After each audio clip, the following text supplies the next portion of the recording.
Before we go on the record, do any of the attorneys have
Let's bring this proceeding to order and go on the record.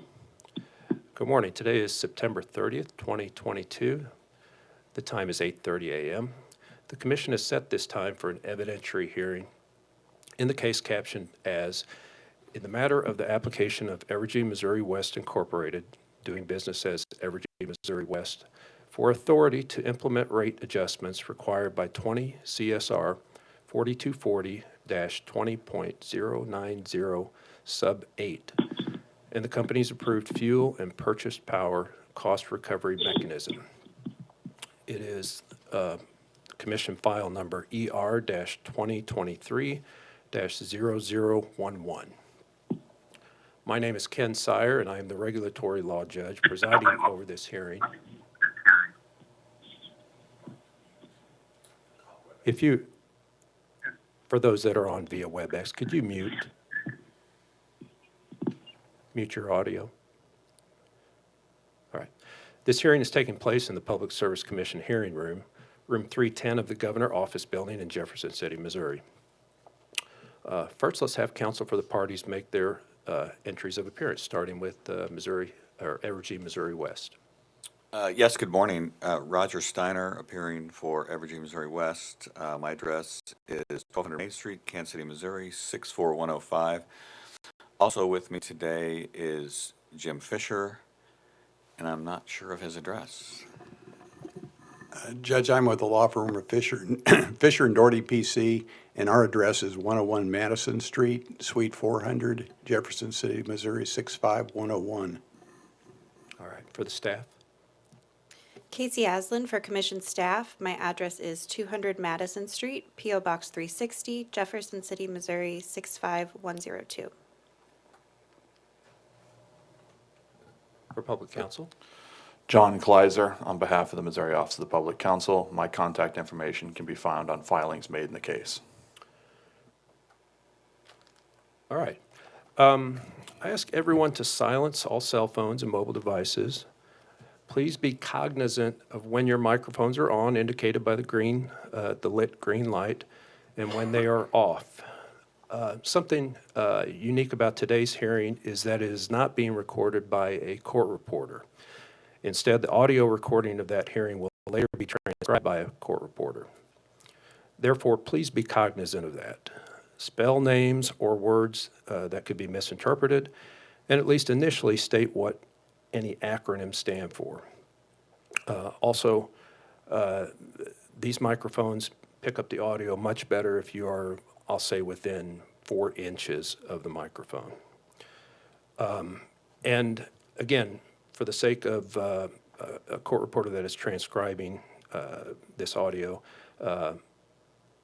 I'm going to spell the attorneys' names, last names for the court reporter, and correct me if I'm wrong on any of these. So Mr. Steiner is Steiner. Mr. Fisher, Fischcher. Ms. Aslan, Aslin, and Mr. Kleiser, Klizer. All right. Do any of the parties have any preliminary matters before we get started? All right, seeing none. And then as far as the order of witnesses, we will follow the order filed by the parties in their joint list of issues and witnesses. So what I have down for that is first for Evergy, Missouri West, Lisa Starkebaum. And am I saying that correctly? Okay. Darren Ives. Yes. And then for staff, Brooke Mastrogiannis. Mastrogiannis. Giannis. Giannis. Giannis. I'm still probably not saying it right, am I? And then for public counsel, Lena Mantle. All right.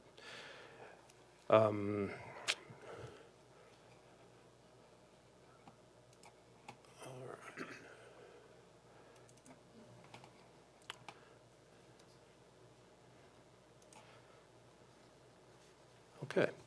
Then we'll begin with opening statements for Missouri, Evergy, Missouri West. Mr. Fisher.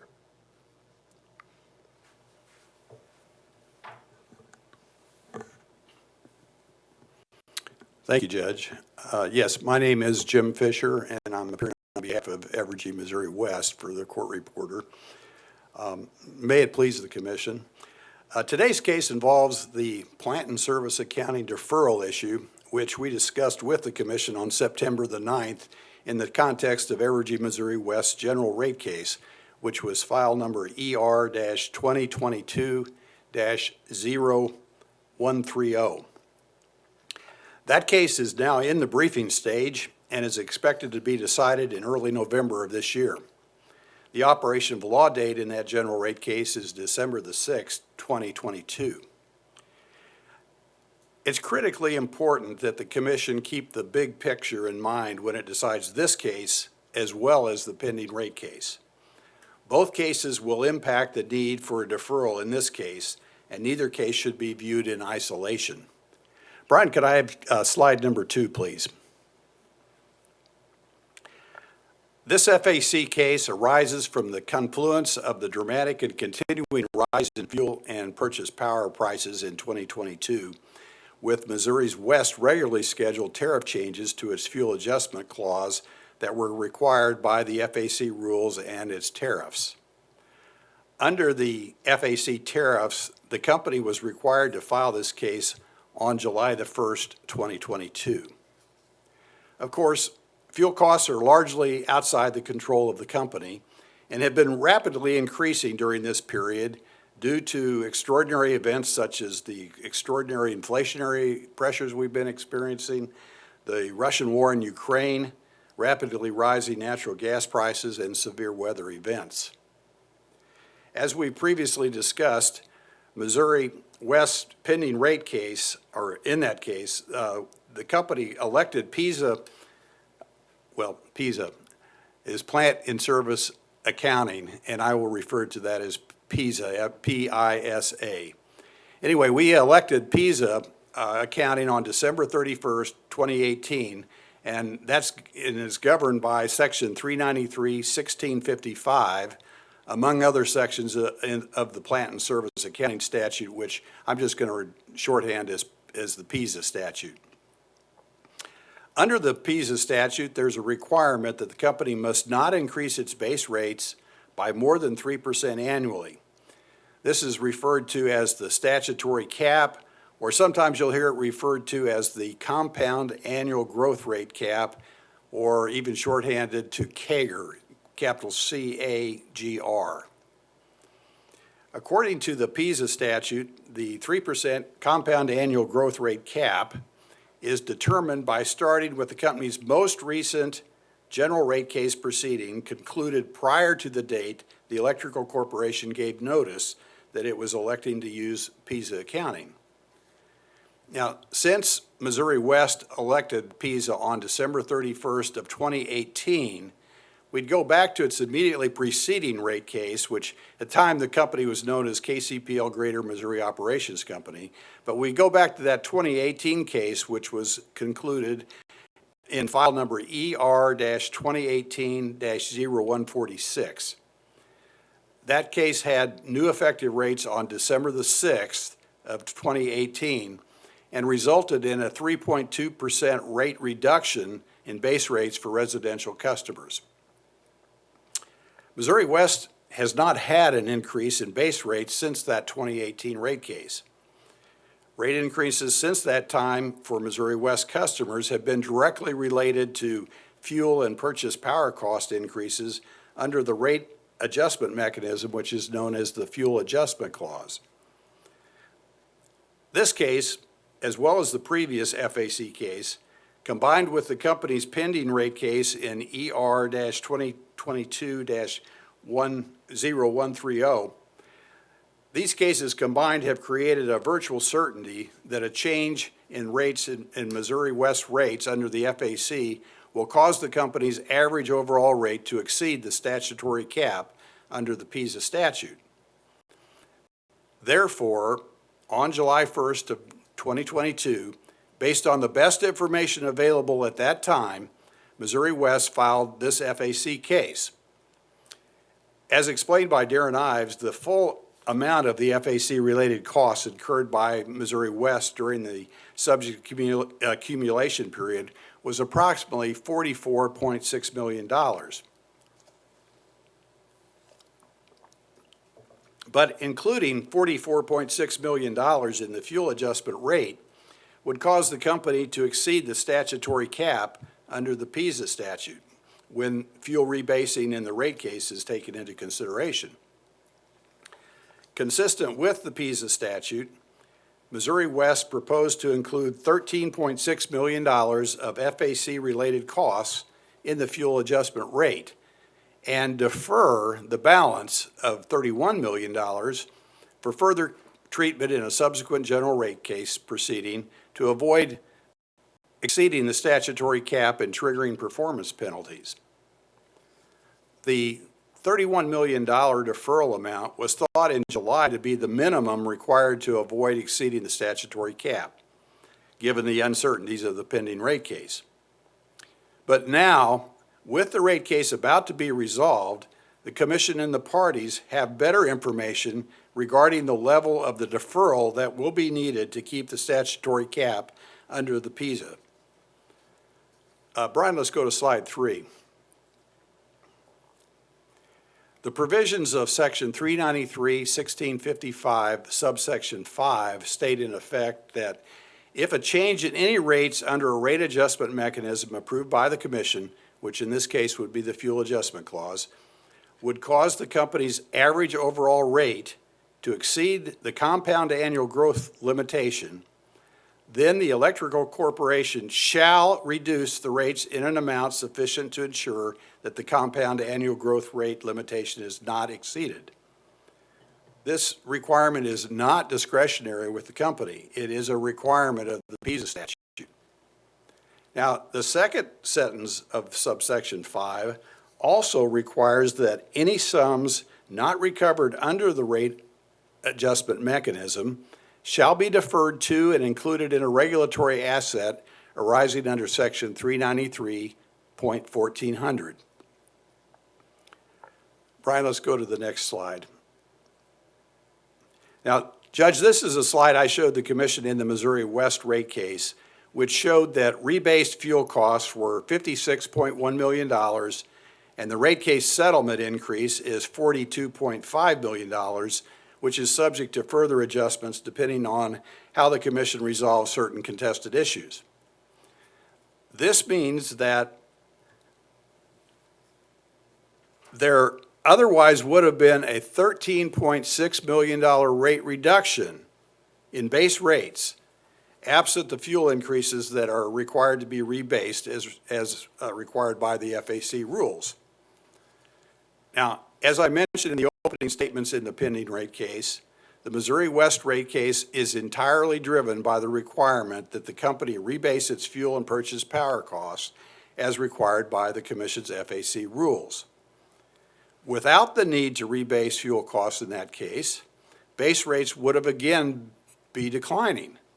But fuel cost increases have more than made up for the other efficiencies and cost savings. Brian, let's go to the 5th slide. This is another slide that I showed the Commission in the rate case. This slide shows the total impact of fuel increases on rates. The rate rebasing of the fuel costs in the rate case will impact the rates by approximately 7.5%. The fuel cost increases during the previous accumulation period was 5.2%. And in this case, the fuel cost increases accounts for an additional 4.4%. So the total, when you look at that slide, the total of all those is a 17.2% increase. This would exceed the 12.55% statutory cap, and this is the reason the company is required to defer fuel costs to avoid exceeding the statutory cap.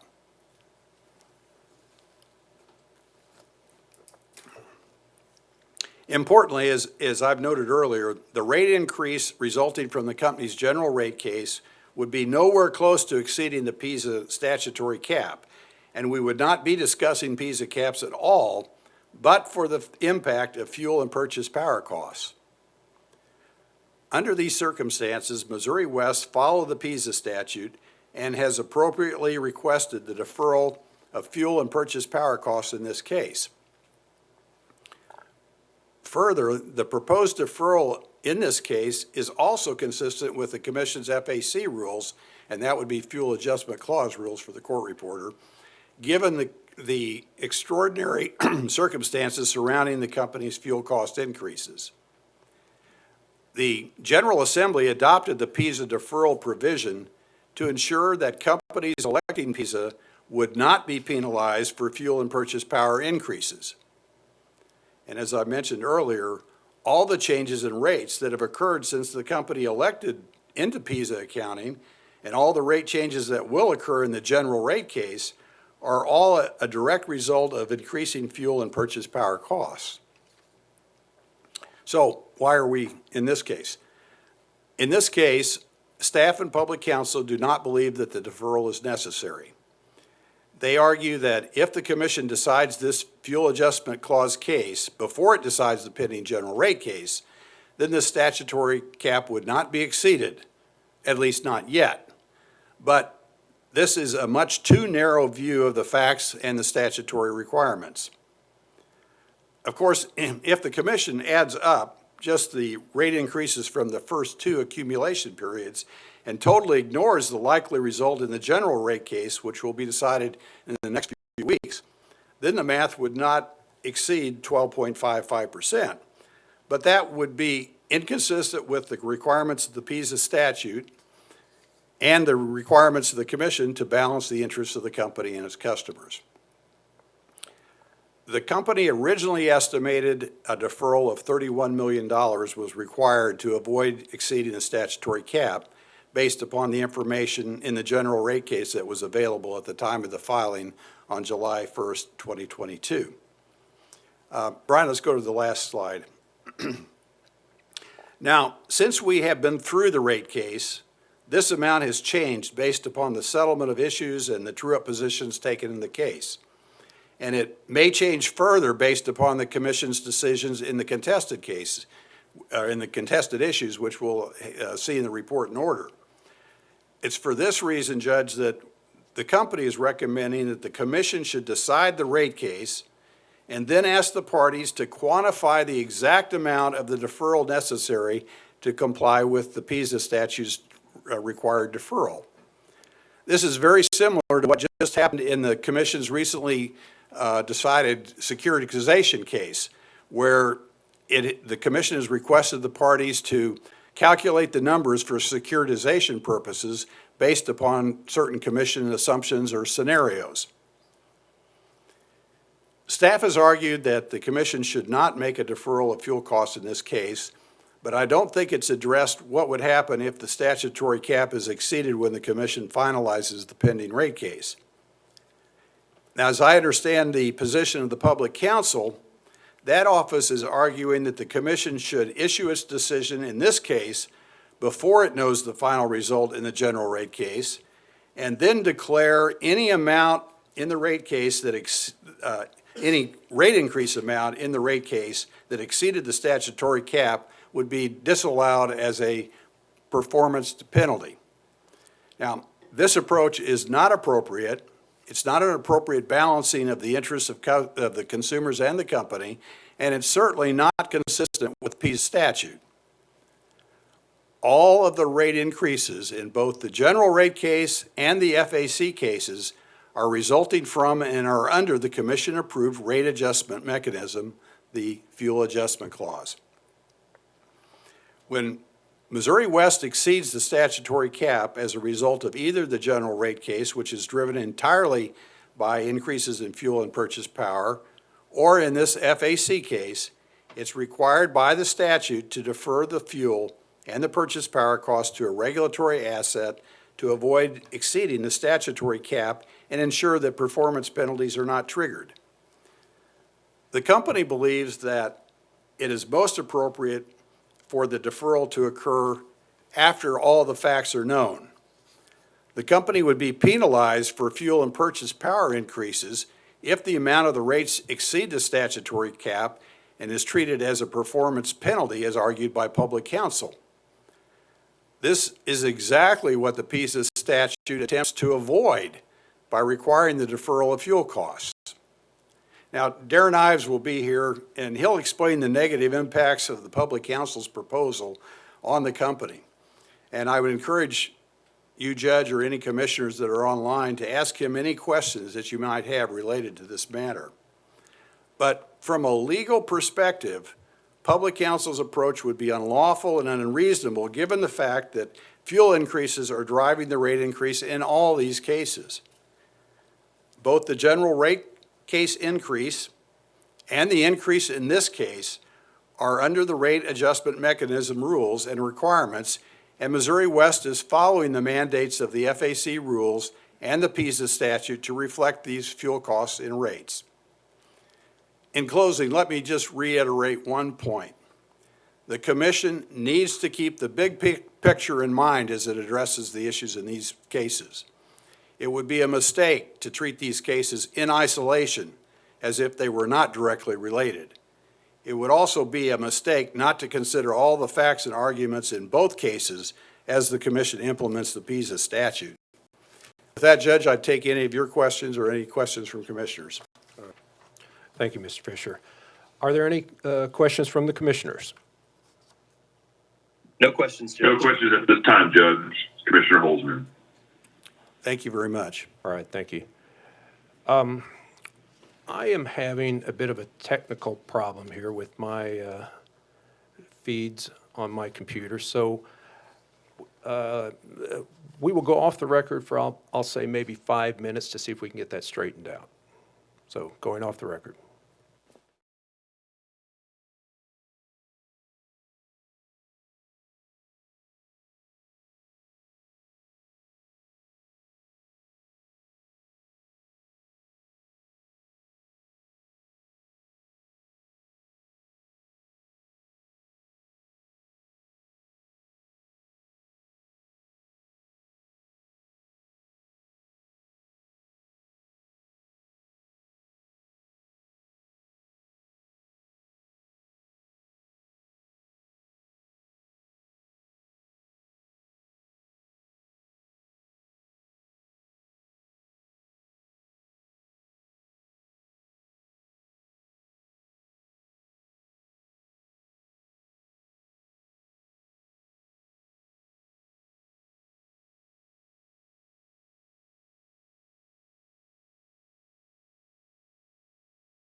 Check 1 2, check 1 2.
All right, Ms. Aslan, would you like to make an opening statement on behalf of the staff of the commission?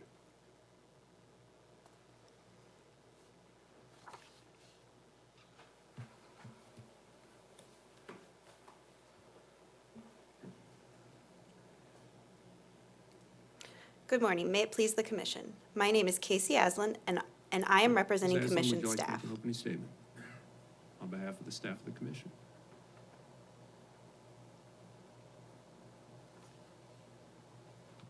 All right. Again, if there are people on WebEx, please mute your feed. The primary question before you today. The commission. My name is Casey Aslan, and I am representing commission staff. Please state on behalf of the staff of the commission. I've never had that before. I don't know what's going on. Is it? All right. Again, if there are people on WebEx, please mute your feed. The primary question before you today. My name is Casey Aslan, and I am representing commission staff. I'm going to make sure.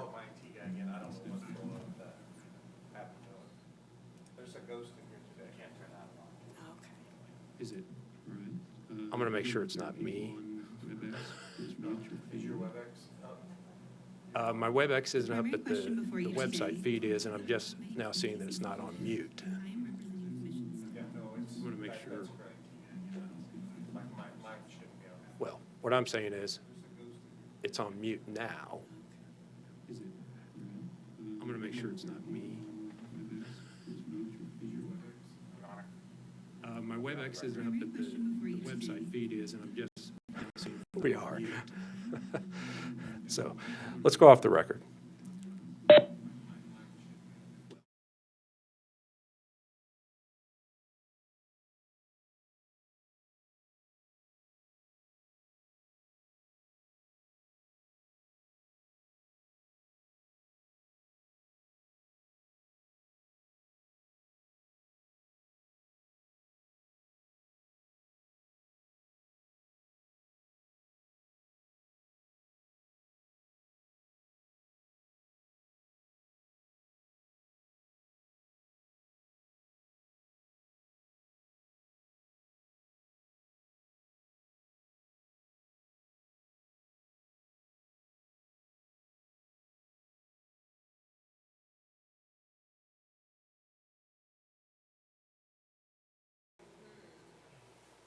So it should feedback then again, if that's the case. Check 1, 2, check 1, 2.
All right. Let's go back on the record. And if you don't mind, Ms. Aslan, let's start from the top. Okay.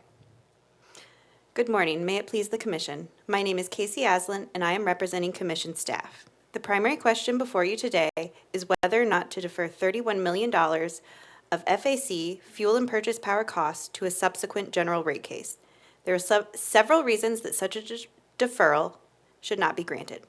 First, the Commission should not consider the Fuel Adjustment Clause, or FAC, rate adjustment mechanism's requirement that fuel and purchase power costs will be rebased in Evergy's current general rate case to determine the amount of the deferral in question.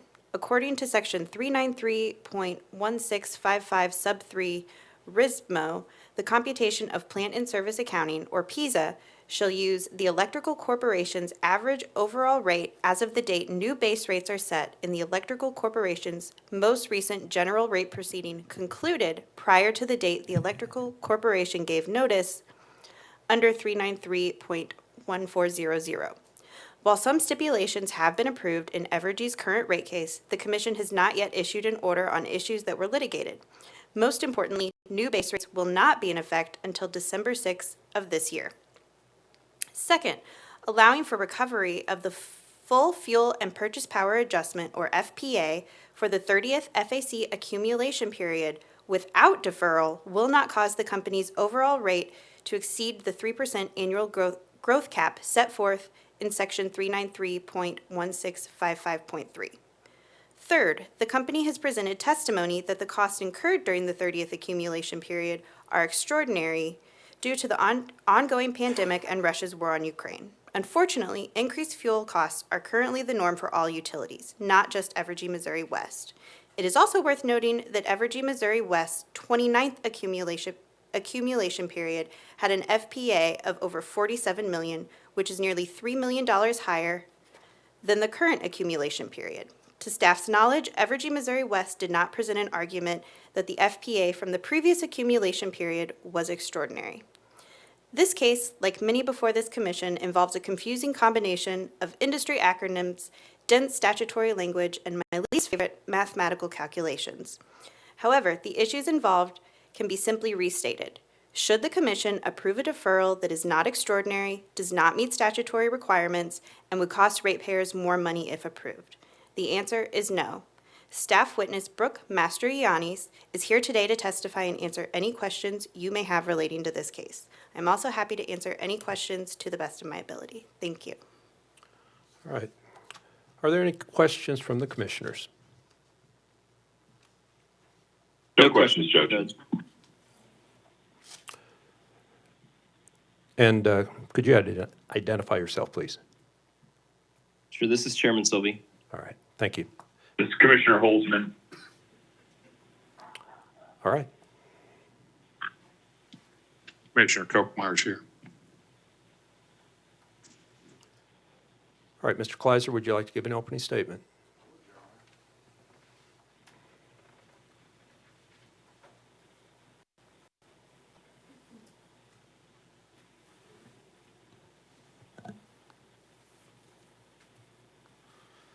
I've been informed that I don't have control over the PowerPoints. You're going to hear me saying forward a lot. Just ignore that.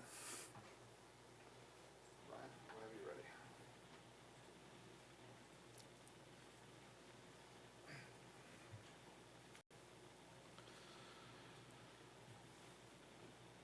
If it would please the Commission, John Kleiser, on behalf of the Missouri Office of the Public Counsel. Forward.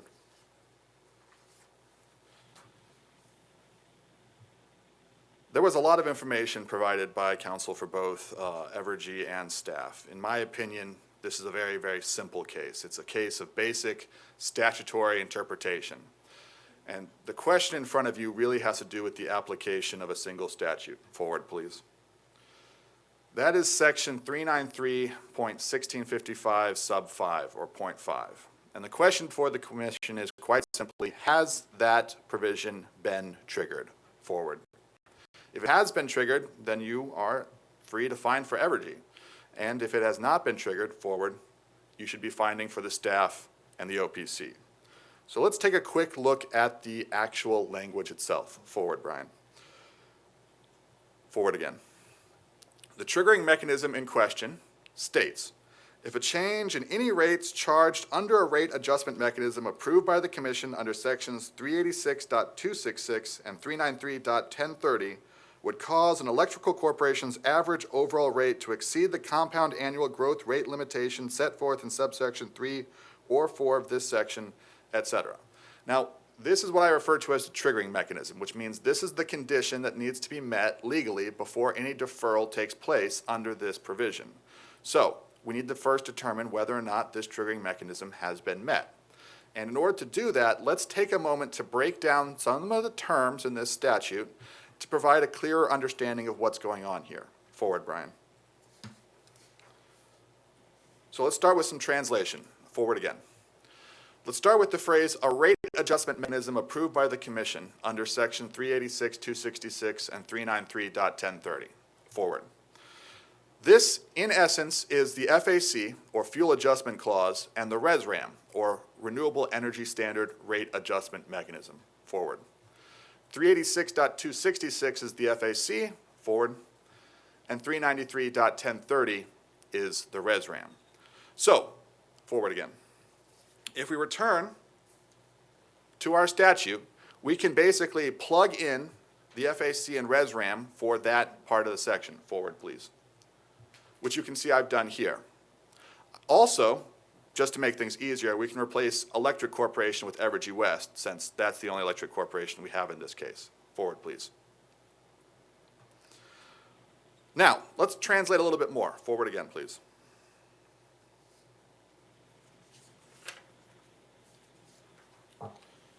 Forward again. The second part that we're going to talk about is the compound annual growth rate limitation set forth in subsection 3 or 4 of this section. Now, which subsection applies is dependent on when exactly the company elected for PISA deferral. In this case, there's no dispute that the company elected for PISA deferral at such a time that subsection 3 would apply. Forward again. So we know that it's subsection 3 that applies. Again, not in dispute. And as a result of that, the compound annual growth rate limitation is 3%. Forward again, please, Brian. So if we go back to our statute and we plug in 3%, we can see that it changes as thus. Forward again, please. This is the translated effective statute in question that we need to be interpreting. If a change in any rates charged under Evergy West's FAC or RESRAM would cause Evergy West's average overall rate to exceed the compound annual growth rate limitation of 3%. So based on that, the big question before us is rather simple. Forward, please, Brian, and then forward again. Does inclusion of the full amount that Evergy West stands to collect in this FAC case cause their average overall rate to exceed the 3% compound annual rate growth limit? Forward. And the answer is no, it does not. No question of that. Let's walk through exactly how we get there. We need to do 3 things. We need to first just consider what's the amount to be collected, then figure out what percentage increase that will result in, and then compare that to the 3% compound annual growth rate limit. We'll do all of them in turn. It's very simple. Forward, please, Brian. Let's start with what is the amount to be collected. Forward again. I want to introduce a term to you, FPA. That stands for Fuel and Purchase Power Adjustment. That is a defined term in the Commission's FAC rules. It is defined as, forward, Brian, the dollar amount intended to be recovered from or returned to customers during a given recovery period for the FAC. So that's the amount you're collecting through the FAC. Forward, please, Brian. In this case, it's $44,604,020. That's for accumulation period 30, the current accumulation period. And we're going to round that, forward, Brian, to just $44.6 million. And you will note that that is the exact same number that you saw in Evergy's opening. Again, no dispute. Forward, please, Brian. So, what is the percentage increased average overall rates if that $44.6 million is fully recovered? Forward, please. The answer is a total of 9.14%. If you include all of the current base rates, the current RESRAM, and both the prior and current FAC accumulation periods, current in this case being the one at question here, the total increase is 9.14%. Forward, please, Brian. And this is taken directly from Evergy West's own work papers. I want to stress this point. Forward, Brian. This is a copy of the work papers, and I appreciate that it's probably a little bit difficult to read from where you're sitting. Forward, please. You can see here that we have the base rates, the RESRAM, and the FAC for both the 29th and 30th accumulation period. Forward, please, Brian. And the amount in total to be collected for the 30th accumulation period, you can see, is $66.4 million. Forward again. And the end result again, 9.14%. So there's no question that that is the percentage increase if the full amount of the FPA for this accumulation period is collected. Forward, Brian. So we have to come to the third and final part of the question. Does that 9.14% exceed the 3% compound annual growth rate limit? Now, what that 3% compound annual growth rate limit is depends on when you look at it. I'm going to give you 4 possible dates. Forward, please. The first is September 1st. That's the date that rates would have gone into effect for the FAC rate case had nothing happened. At that point, the CAGR limit was 11.69%. Forward again. As of September 21st, the date that we filed rebuttal testimony, it was 11.87%. Forward. As of December 1st, the date that we're asking the Commission to ensure that new rates for the FAC case goes into effect, it will be 12.51%. Forward again. And as of December 6th, the date that rates will become effective in the general rate case, it is 12.55%. Forward again. What is important and obvious here is that at no point, under no circumstances, does that 9.14% exceed the 3% compound annual growth rate limit. Forward again. So we can reach our conclusion, and it's very simple. As we've already seen and established, forward, Brian, the inclusion of the full amount that Evergy West stands to collect in the FAC rate increase case in this proceeding does not result in a change in the a change to Evergy West's overall average rates that exceeds a 3% compound annual growth rate limit. Forward again. And what's more important, all the facts that we can use to determine this are established exclusively by the evidence provided by Evergy West. This, in essence, was the reason why the OPC sought summary determination. But there's still some confusion. Go ahead and forward again. It brings us to the important question, why are we here today? If it's so obvious that we're not going to hit the compound annual growth rate limit, what has gone wrong that caused all of us to be here in this courtroom today? Forward again. And the simple answer is that Evergy West is committing plain legal error. Forward again, please, Brian. And that plain legal error is that Evergy West is attempting to include amounts that would be collected in base rates through a future general rate case in its calculations for the effect of changing the FAC charge in this case. Now, I say plain legal error, there are actually 2 errors we need to consider. The first, forward, Brian, is that a future general rates are not included in determining the effects of an immediate FAC rate increase. And the second, forward, Brian, is that a change in base rates is not a change in the amount to be charged under the FAC. I'm going to walk through both of these relatively quickly. Forward again, please. Now, the first error is rather self-explanatory. Forward again, Brian. Evergy West argues that changes in the current FAC rate would exceed the 3% compound annual growth rate limit because it's including what will happen in a future rate case. Forward again. There is no legal support for this position. Absolutely none. Forward again. More importantly, this is and will result in an arbitrary determination by the Commission. And why will it be arbitrary? Well, I posed to you a simple question.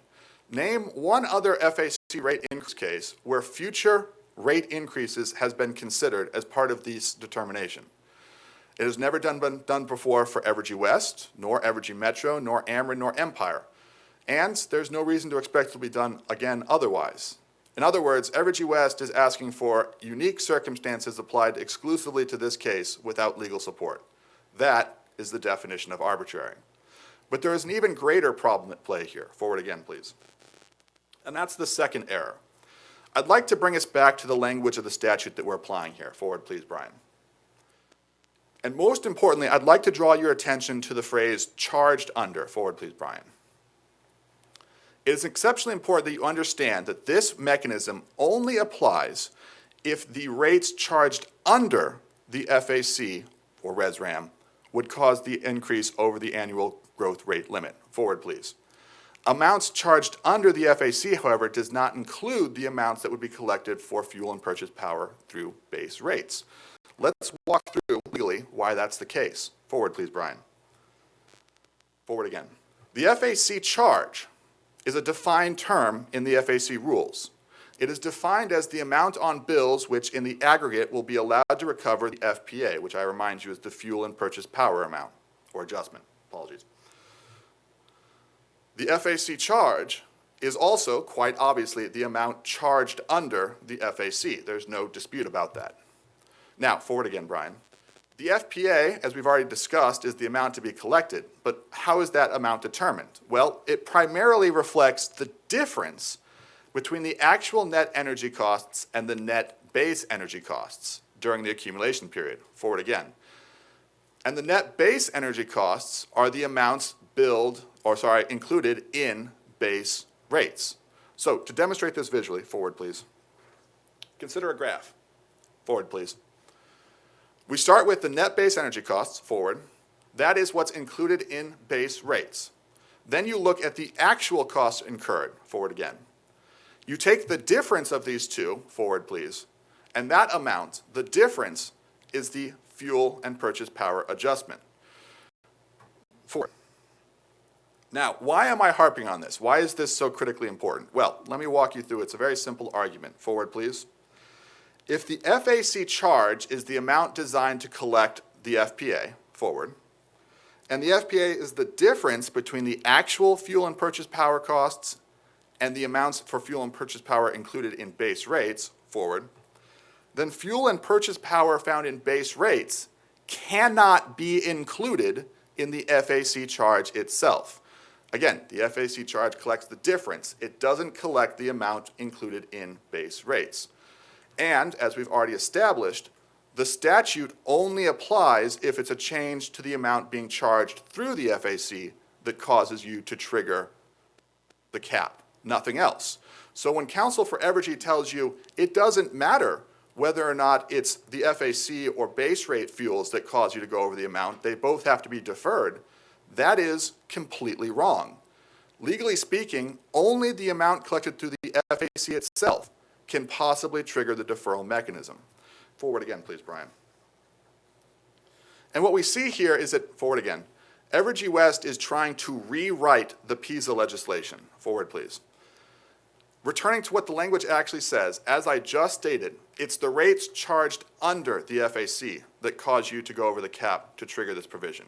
What Evergy West wants to do, forward please, is include an entirely new provision in this statute that would add on the amount to be included in base rates in a future case.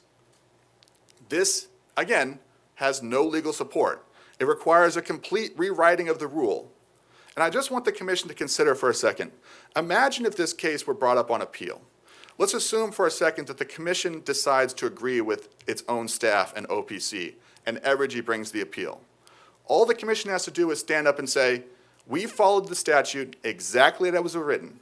We followed our rules exactly as they were written, and we applied the status quo. And then what's going to happen? The court will quickly affirm.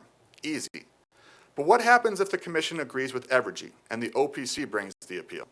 At that point, the commission is going to have to explain how, when calculating the amount charged under the FAC, it included costs that literally are not charged under the FAC. It's going to have to explain why it didn't follow its own rules and their definitions.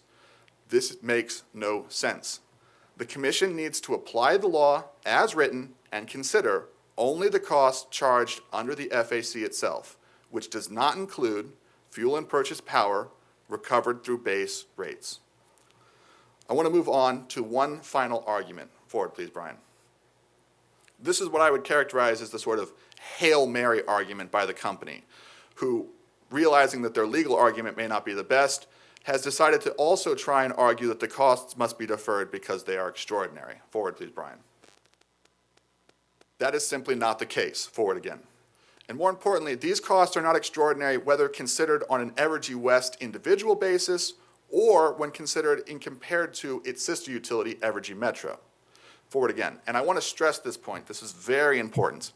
This case has absolutely nothing to do with Winter Storm Uri. Winter Storm Uri occurred in February of 2021. The accumulation period for this case is December of 2021 through May of 2022.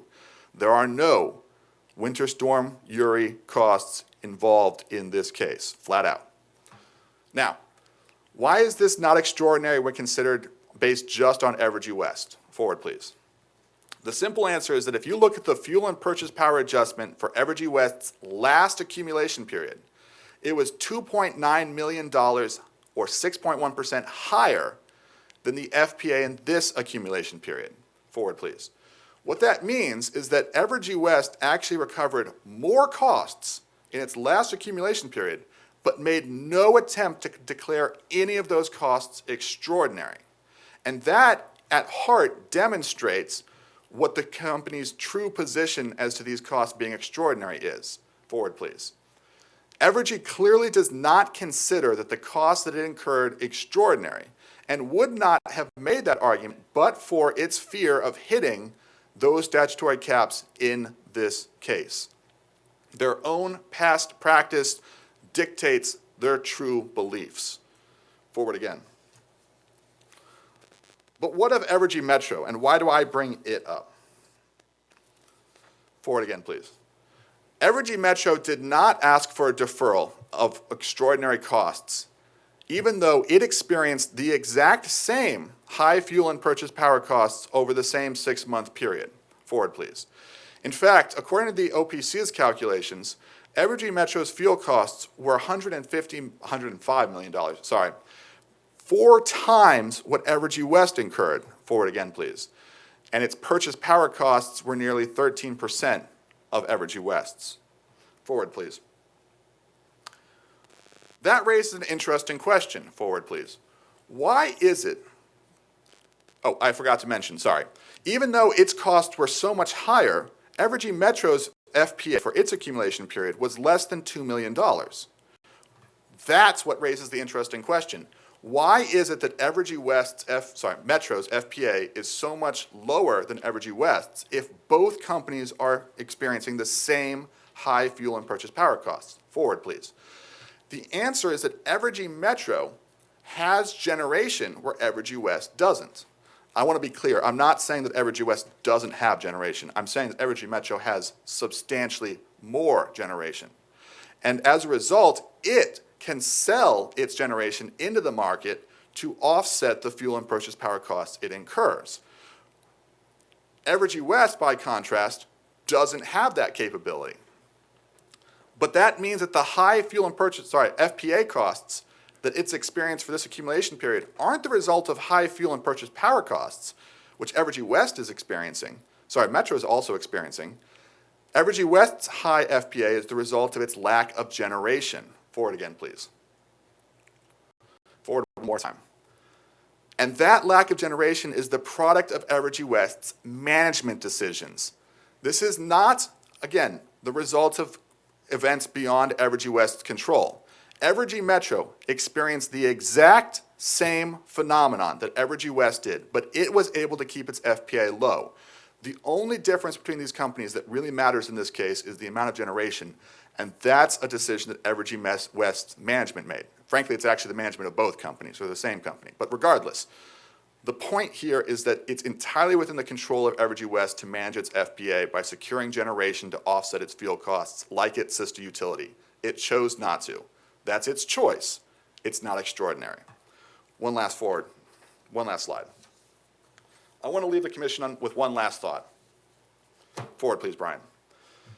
The OPC and the staff of the commission is not asking for any disallowance in this FAC case. I want to stress that. Forward, please. What we are requesting is for Evergy West to be made whole, to receive all of the amount that it needs for its FPA, and to receive it as quickly as possible. I want you to consider the implications of that. You have the consumer advocate for the state standing up here and telling you, please make the company whole as fast as possible. On the other hand, the company, forward please, Brian, is telling you that it doesn't want to be made whole as fast as possible because it's trying to avoid statutory safeguards that were put in place to protect consumers. This is a violation of the status quo. It is contrary to the written language of the law, and the commission should not accept this. Forward, please.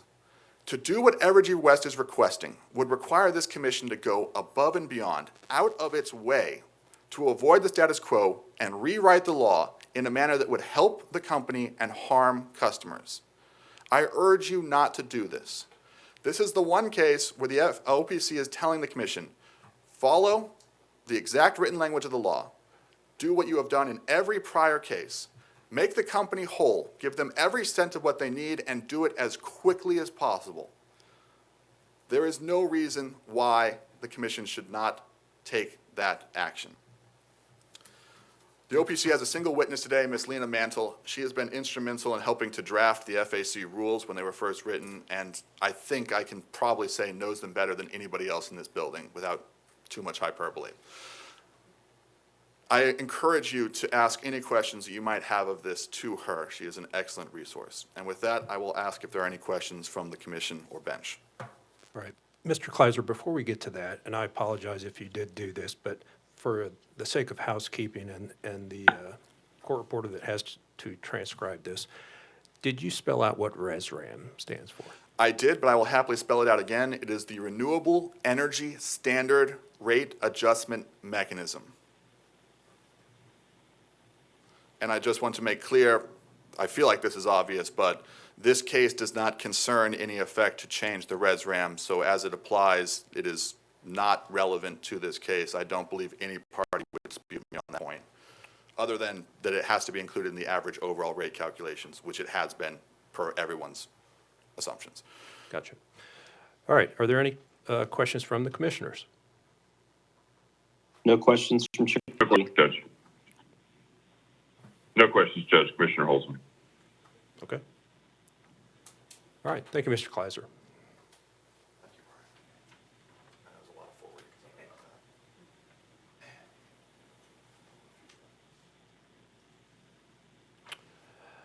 All right. Evergy, Missouri West, call your first witness. The company calls Lisa Starkeybaum.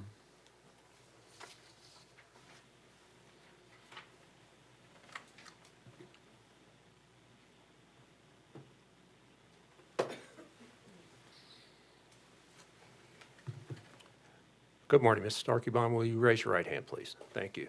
Do you swear or affirm that the testimony you give today in this hearing shall be the truth, the whole truth, and nothing but the truth? I do. All right. Thank you. Go ahead, Mr. Steiner. This is Roger Steiner speaking. Would you state your name for the record, please? My name is Lisa Starkeybaum, Starkebaum. Where do you work and what is your position there? I work in Kansas City, Missouri. My address is 1200 Main Street, Kansas City, Missouri, 64105, and I am a manager of regulatory affairs. Did you cause to be filed in this case direct testimony, which has been pre-marked as Exhibit 2? Yes. Do you have any changes or corrections to that testimony? No, I do not.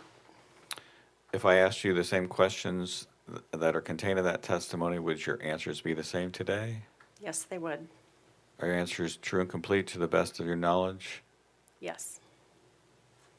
Your Honor, this witness does not have live surrebuttal, and so I guess I'll wait to move the admission of the direct until after cross, or I can do it now.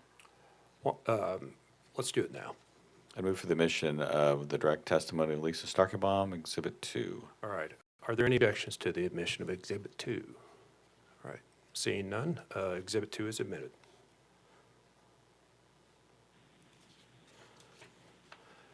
And I'll ask counsel, would you like Ms. Starkeybaum to remain here for possible cross-examination later? I have no questions. I have no questions as well, if the bench and the commission doesn't. All right. Are there any questions from the commissioners?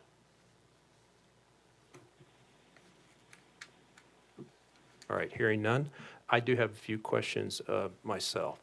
Can I direct your attention to page 7 of your direct testimony? Your Honor, at one time you did say that all the witnesses were going to go up and then have cross afterwards. That's fine if that's... But I'm fine with doing it now if that's, I just wanted to let you know that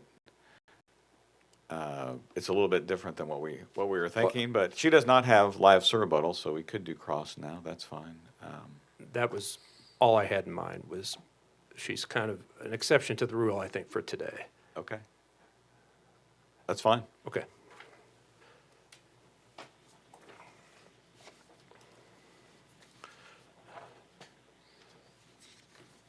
So on page 7 of your direct testimony, lines 17 through 20, you compare accumulation period 28 to accumulation period 30. Would accumulation period 28 have covered the period of December 1st, 2020 through May 31st, 2021? That time period of Winter Storm Uri? Yes, it would. Okay.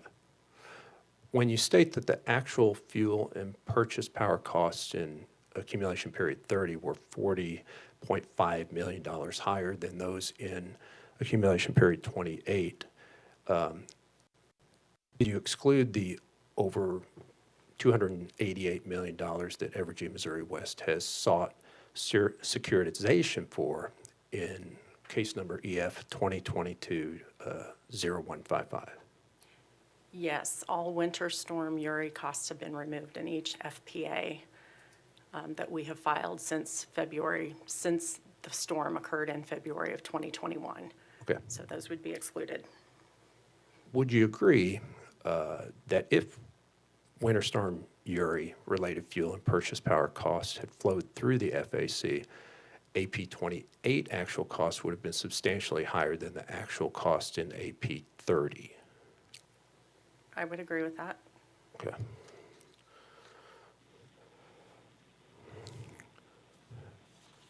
All right.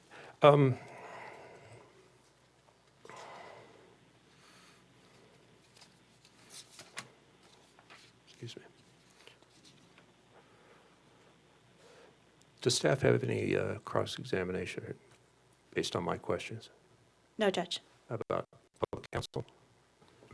Just really quick, just so I have the dates. AP 28 is December 2020 through May 21st, sorry, May 21, That's correct. 2021. Correct. And then AP 29 is, I assume, May 21 through December 2021, or? June 2021 through November Okay. 2021. Okay, so it goes up to the start of the next month after the end of the first one. Yes. Gotcha. That was my only question. Thank you. All right. Mr. Steiner, any redirect? Could I have a moment, Your Honor? Sure.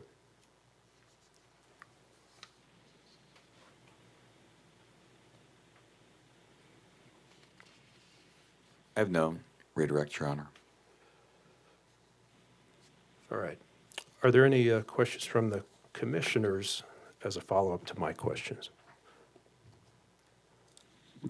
No questions, Judge Holzman.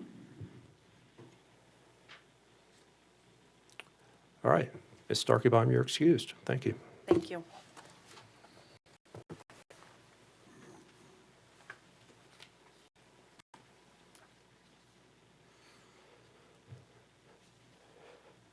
All right, Mr. Steiner, call your next witness.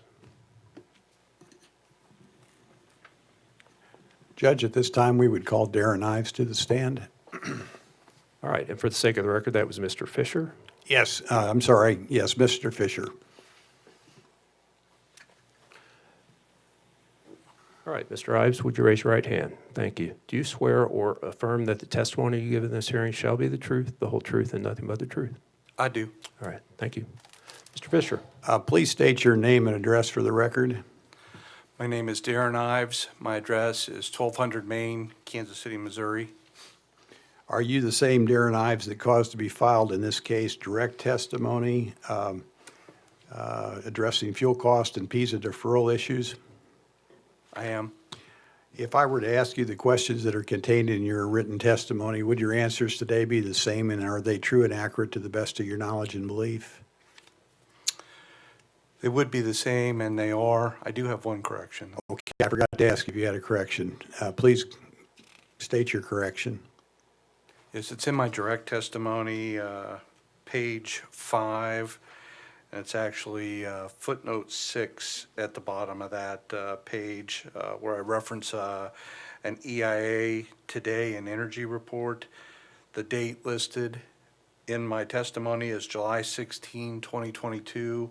That report was actually dated June 16, 2022. With that change, would the remainder of your testimony be correct and accurate, the best of your knowledge and belief? Yes. Judge, with that, then I would move for the admission of Exhibit Number 1, and we do, well, I'd move for the admission of Exhibit Number 1. All right. Is there any objection? All right. Seeing none, Exhibit 1 is admitted. We do have some additional live, sir, rebuttal that we'd like to present to the commission at this time, if that's appropriate. All right. Yes, go ahead, Mr. Fisher. Mr. Ives, did you read the rebuttal testimony of the staff and public counsel witnesses in this case? Yes, I did. What is your overall response to their testimony? Yeah, my response, and it's the same response that I would have to the opening statements today, is I think both parties take a very narrow view of how to look at this case. They don't consider the rebase component of the FAC requirements and the implications of that. It puts the commission in a position where there's, between this case and the rate case, there's very little information advanced on what to do with what are very significant fuel impacts, not only from the two accumulation periods, but also from the rebase and how it interplays with the PISA statute. Do you agree with the staff and public counsel's interpretation of the PISA statutes as they've expressed it in those witnesses' testimony? No, again, I think, it's looked at too narrowly. You can see it best in staff's testimony. They reference the FAR, so that's the fuel adjustment rate filing, which is another term used for the filing that addresses the accumulation periods.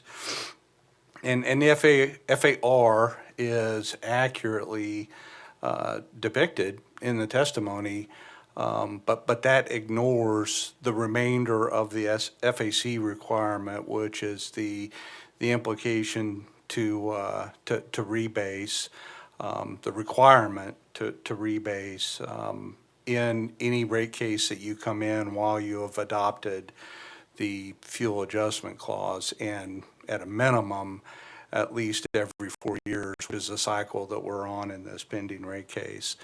And I think by ignoring that, the real implication would be if you don't get the base rate right when you're doing a measurement, then you're going to have implications to the future FAR filings. So they are absolutely related and part and parcel to each other under the FAC requirements. And I think, ignoring that and trying to look at these cases in isolation is going to take us afoul of the intended purpose of the piece of legislation, which was to remove the effects of the rate adjustment mechanisms like the FAC from consideration of a performance penalty in meeting the compound annual growth rate. On page 4 of the rebuttal testimony of staff witness Brooke Mastriani, and let me spell that name, it's Mastroginis, and I apologize if I've mispronounced it. But on Fisher. Yes. I believe you've actually misspelled it. Oh, I'm sorry. Did I miss? Mastrogiannis. Okay, I misspelled it. Sorry. I apologize. Anyway, if you turn to page 4 of her rebuttal testimony, she states that it's the staff's position that the 3% average overall rate cap computation required by PISA prohibits using the amount of the proposed rebased fuel costs in the current general rate case. Do you agree with that staff position?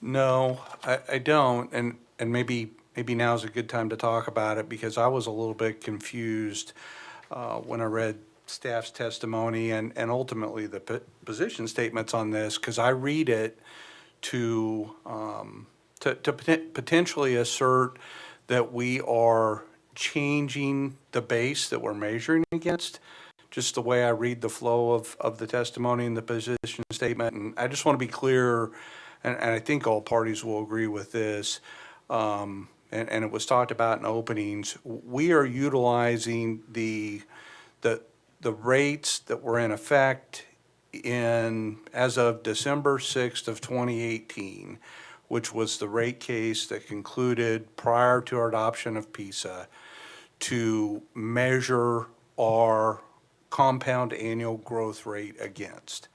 That is what's called for, and that's what we're doing. So if there's any confusion in staff's testimony or in reading staff's testimony on that, I want to make sure that's clear.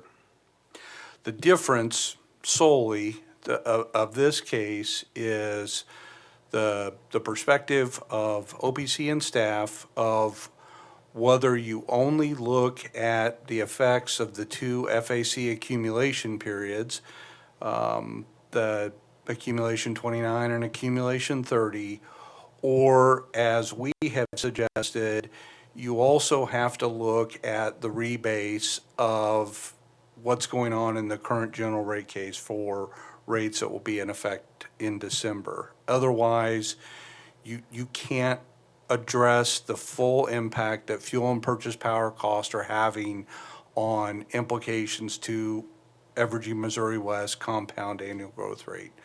That's really the only difference in what we're talking about. Do you agree with the staff witness that the appropriate statutory, or what I used as CAGR, C-A-G-R cap, that cap is 11.6887% for this accumulation period? Yes, so I'd refer actually to, I agreed with the dates that were laid out in the opening of the Office of Public Counsel. So September 1st of 2021 is the time frame that you would look at it from, just the FAC measurement. There were some other dates presented in that opening, and the most important one from the company's perspective is the accumulation that occurs when you get to the December 6th date, which is 4 years post the 2018 base that we're measuring against, and that is the 12.55%. But at September 1st, I agree with the number that's in staff's testimony. Well, while we're on that point, Mr. Ives, you mentioned the 12.55% would be the date on December the 6th. I believe I heard the public counsel suggest that on December the 1st, just 5 days earlier, it would be 12.51, slightly less than that. Would that make sense to you?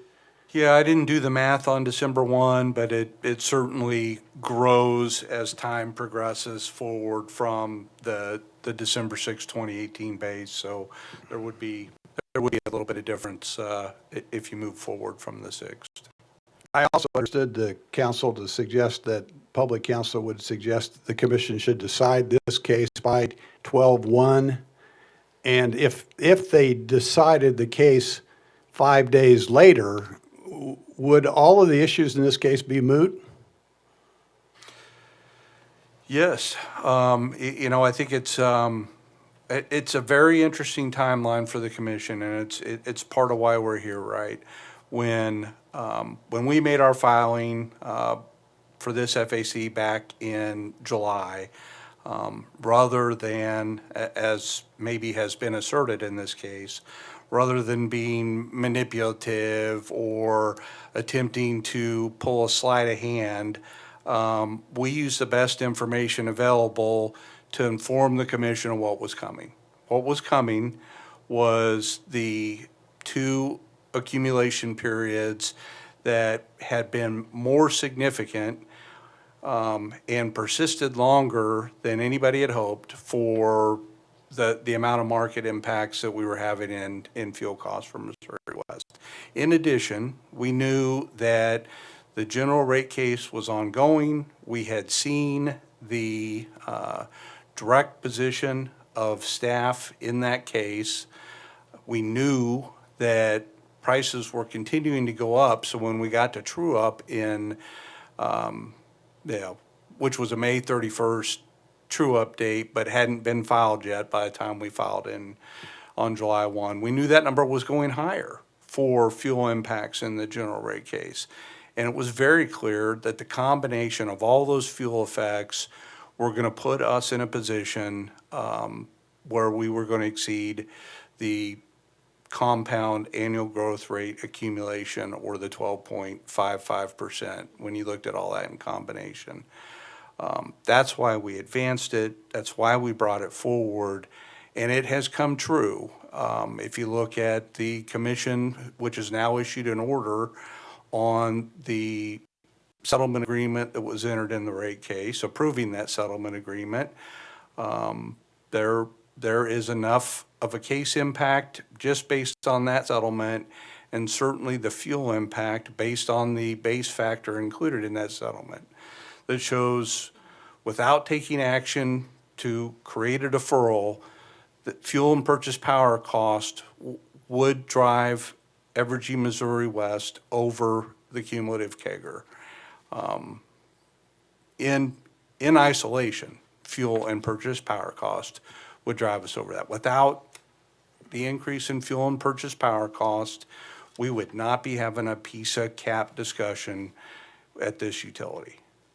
Mr. Ives, as you read the testimony and the position statements in this case, is it your understanding that all parties agree that a deferral would be appropriate if it was done in the context of an FAC case where the FAC rates in that case caused the CAGR to be exceeded? Yes, I think it appears clear to me that people agree with if an impact is occurring in an FAR, an accumulation period, that would take you over a cap, then you would apply the deferrals under 1655.5. That's what it looks like to me reading everybody's testimony. Where we differ, again, is whether or not you believe the commission should consider the part of the FAC requirement to rebase fuel in a general rate case, any general rate case that you file, as long as you are under the FAC and have adopted the FAC.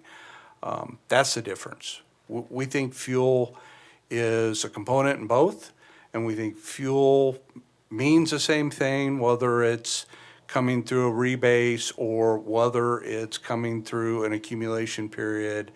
And between the language in 1655.5, and if you want to take it a step further, between the newly adopted piece of statute that completely recognizes that fuel should not be a part of a cap calculation, it's clear that the intent of the legislature was not to have performance penalties driven by fuel and purchase power cost.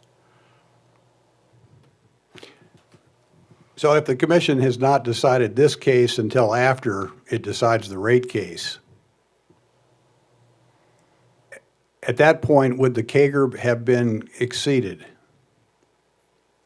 If the rate case were decided first, and there were still no determination on application of the FAR for accumulation period 30, you would be under the CAGR cap until the FAR went into effect.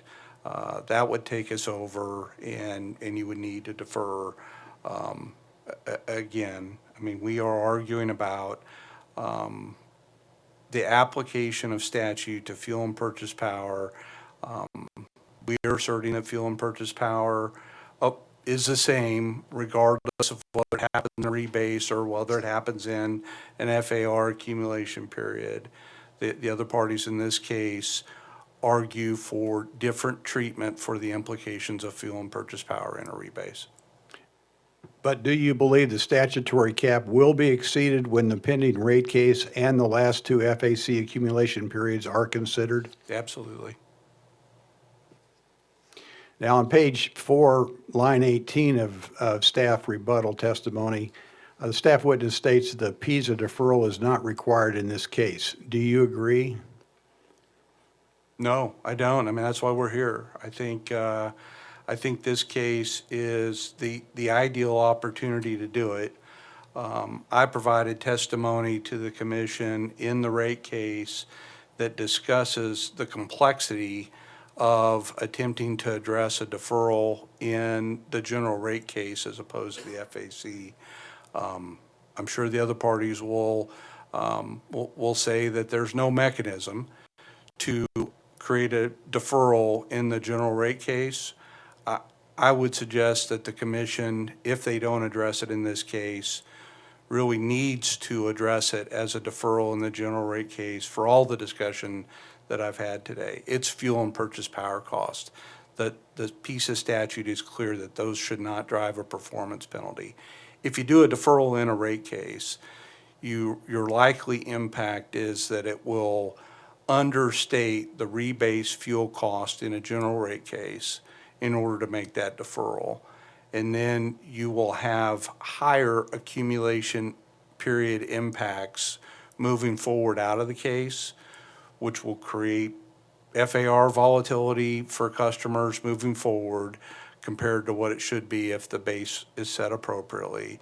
And it'll create exposure to the FAR 95.5 that would not otherwise impact a deferral if you did it in this case now under 1655.5. I want to be clear, the initial amount that gets deferred is reduced for the 95.5 if you deferred in this case. You just don't have an every 6-month impact because of the 95.5 because you've artificially lowered a base if you do a deferral in the rate case. Mr. Ives, have you prepared an exhibit that shows the cumulative impact of the pending rate case in the last two FAC accumulation periods? Yes. And was that one that I showed on the screen but probably couldn't be seen on the internet feed? Yes. Judge, at this time, I'd like to have an exhibit marked as, I guess it would be exhibit number 3. All right. Do you have an actual paper copy of that? Okay.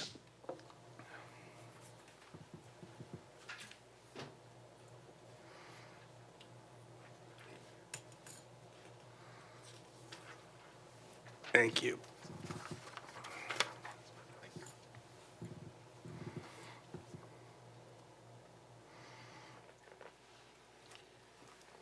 Mr. Ives, I've placed in front of you what's been marked as exhibit number 3. Is this the exhibit that you prepared in anticipation of this case? Yes, it is. Oh, sorry, yes, it is. Would you explain what this exhibit shows, what it's designed to show?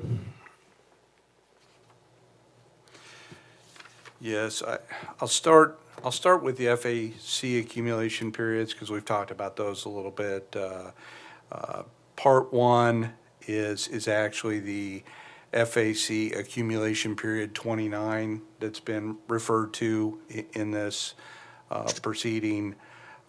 What's listed as Part 2 is the FAC accumulation period 30, which is the period that is it direct issue in this case. And then this table is an update, I would say, from the table that was included in my direct testimony in this FAC proceeding.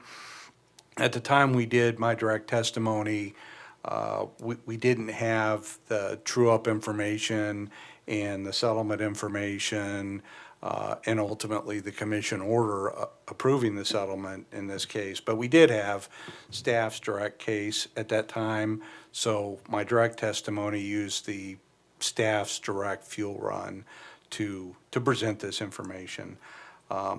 Here, what I've done is I've used the base factors that were considered in the settlements of both the 2018 and the current rate cases, and done the math to split the effect of the base factors between transmission cost and fuel cost that would be applicable to run through an FAC to give my estimate of the fuel impact that is driven in the rebase of the rates in the current pending general rate case. Those three items together, fuel components only, take you to a 17.2% overall increase, which is intended to show what I answered earlier, which is left unaddressed.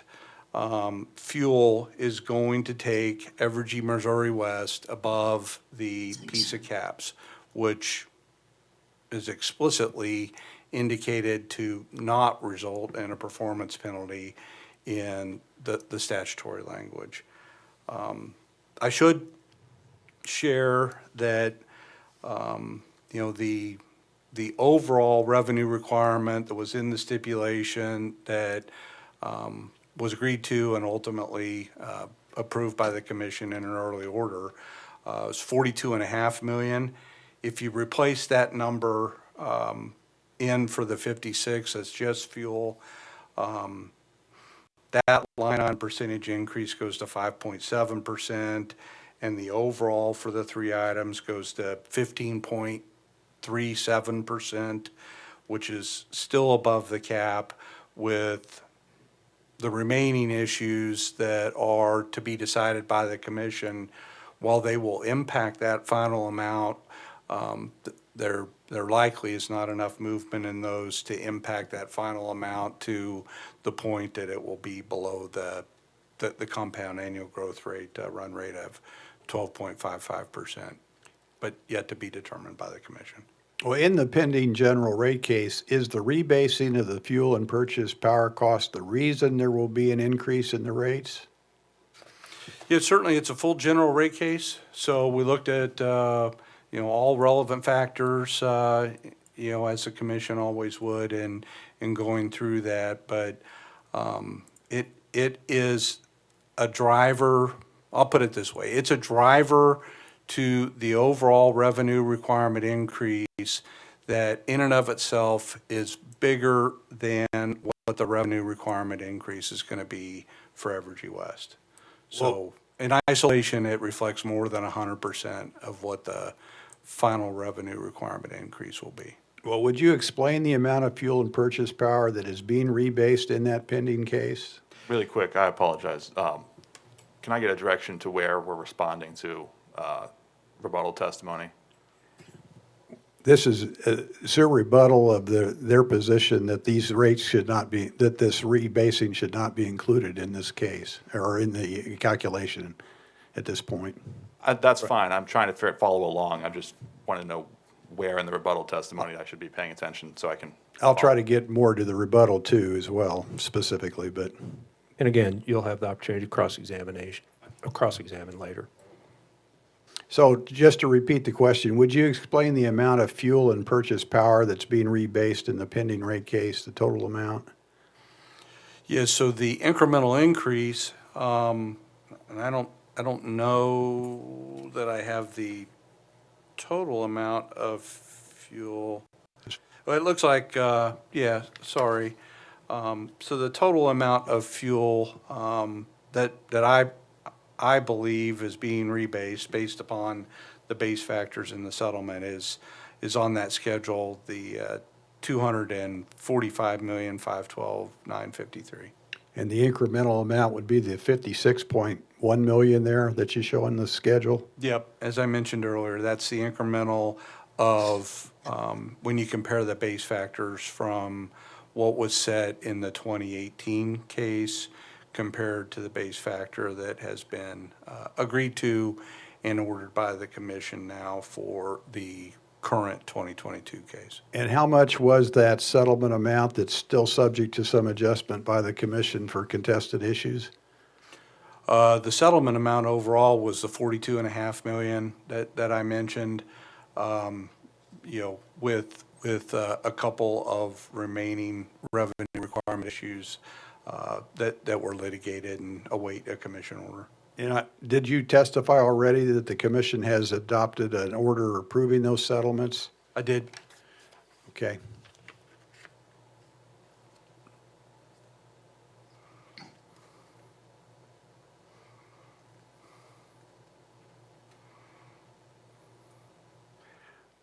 Well, if the expected impact of the general rate case is added to the impact of the fuel and purchase power increases from the last two accumulation periods, do you believe the statutory cap of the PISA statute will be exceeded? I think you've already answered that. I did, yeah, and that's the intention of the presentation on the schedule. Is it correct that the final impact of the general rate case will not be known until after the commission issues its final report and order in this rate case, in the pending rate case? That's correct. I mean, maybe just to be very clear about where we're at, right? I mean, the operational law date for the case is scheduled for December 6th. If the commission follows its general practice, they would put out a written order approximately 30 days in front of that.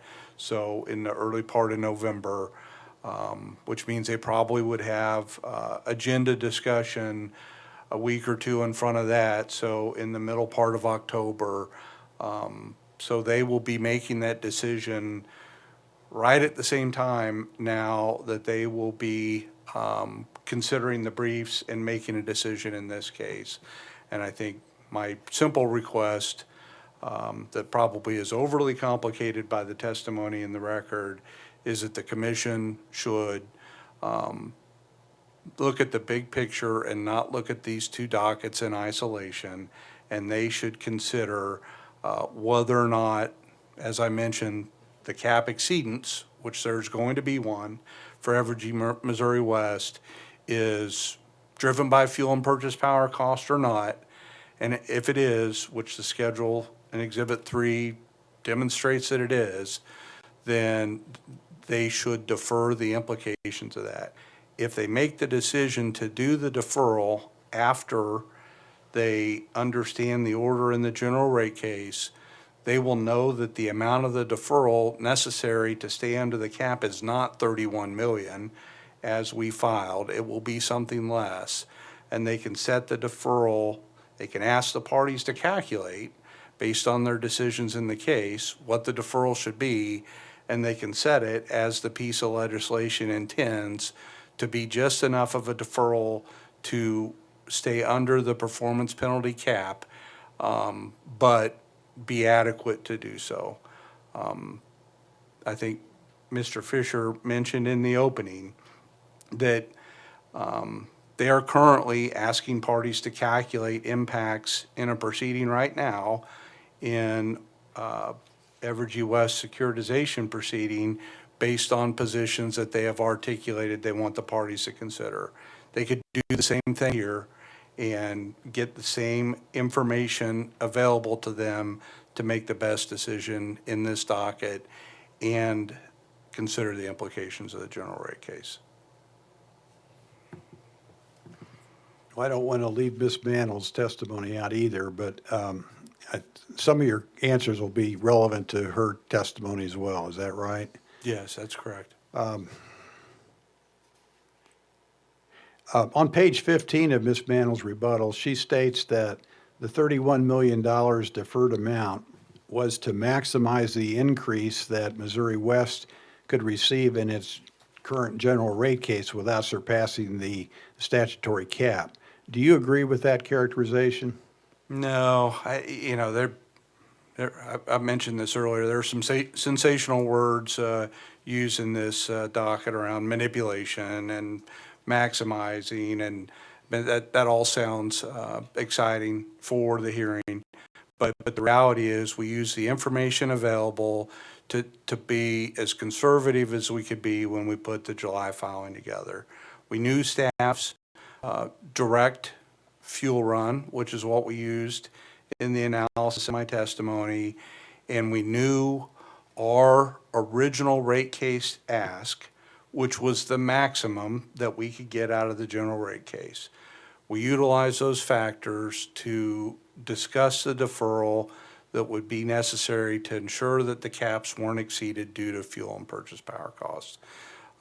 As I mentioned, by the time we get to mid-October or so here, the commission is going to have made decisions in the rate case and will be able to gather all the information that it needs to determine what the actual deferral should be to not trigger a performance penalty.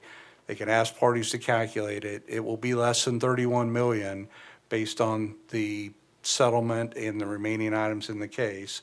And they should ask the parties to set that at the appropriate level to meet the criteria 1655.5.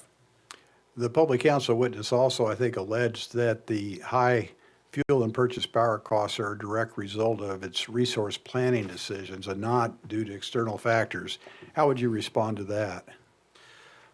Well, I'd respond to it that it's been a frequent discussion. We've talked about it in the rate case, we've talked about it in the securitization case, and we're talking about it here. I don't think it has any relevance here. The relevance, the place for it, if it were going to come up, would be in a prudence consideration of the amounts underneath the 44 million, not the deferral discussion that we're having today. But that said, I think the commission has heard plenty on that topic, and I think they've answered it at least once, if not more, and I assume they will have the information to answer it again in this case. I think Ms. Mantle also discussed on page 20 through 22 the differences between Evergy, Missouri's West generation resources and the generation resources of its sister company, Evergy, Missouri Metro. Is that comparison appropriate in your mind? No, I mean, this is another area where we've had discussions before, right? I mean, Evergy, Missouri West and Evergy Metro have their own resource plannings. They file their own integrated resource plans. They do, just like, same with the difference between Liberty and Evergy, Missouri West, just like the difference between Ameren, Missouri and Evergy, Missouri West. They have different resource mixes, absolutely. There's a lot of history that has come into play over decades that has each of these utilities in a different resource planning spot. And I mean, if the point is they're different, then the testimony makes sense. Beyond that, there's a process to evaluate all that. Do you agree with staff and public counsel's contention that the cost in this accumulation period are not extraordinary? No. It's interesting, and I'll address the question that was brought up is, why extraordinary now if not extraordinary in accumulation period 29? It's the persistence of the market conditions. At the time we were in accumulation period 29, we knew there was implications, or had been roughly since Winter Storm Uri. I know I heard counsel say there's absolutely nothing to do in this docket about Winter Storm Uri. I agree with that from the fact that there are no February 2021 dollars in this case. Winter Storm Uri has absolutely had an effect on the prices that are persisting in the market today from a supply standpoint, and prices have been elevated for that, plus many other factors since that time. But now with continued reports out, whether it's from the SPP Market Monitor, from EIA, from other credible industry sources, these prices are high, they're abnormally high, and they are expected to persist for a period of time to be abnormally high. One other thing I would address in the testimony was Well, it can't be extraordinary because it's affecting all utilities. Well, there's where I say Winter Storm Uri affected all the utilities in the Midwest, but somehow it was an extraordinary event. So just because it affects more than one utility doesn't disqualify a set of costs from being extraordinary.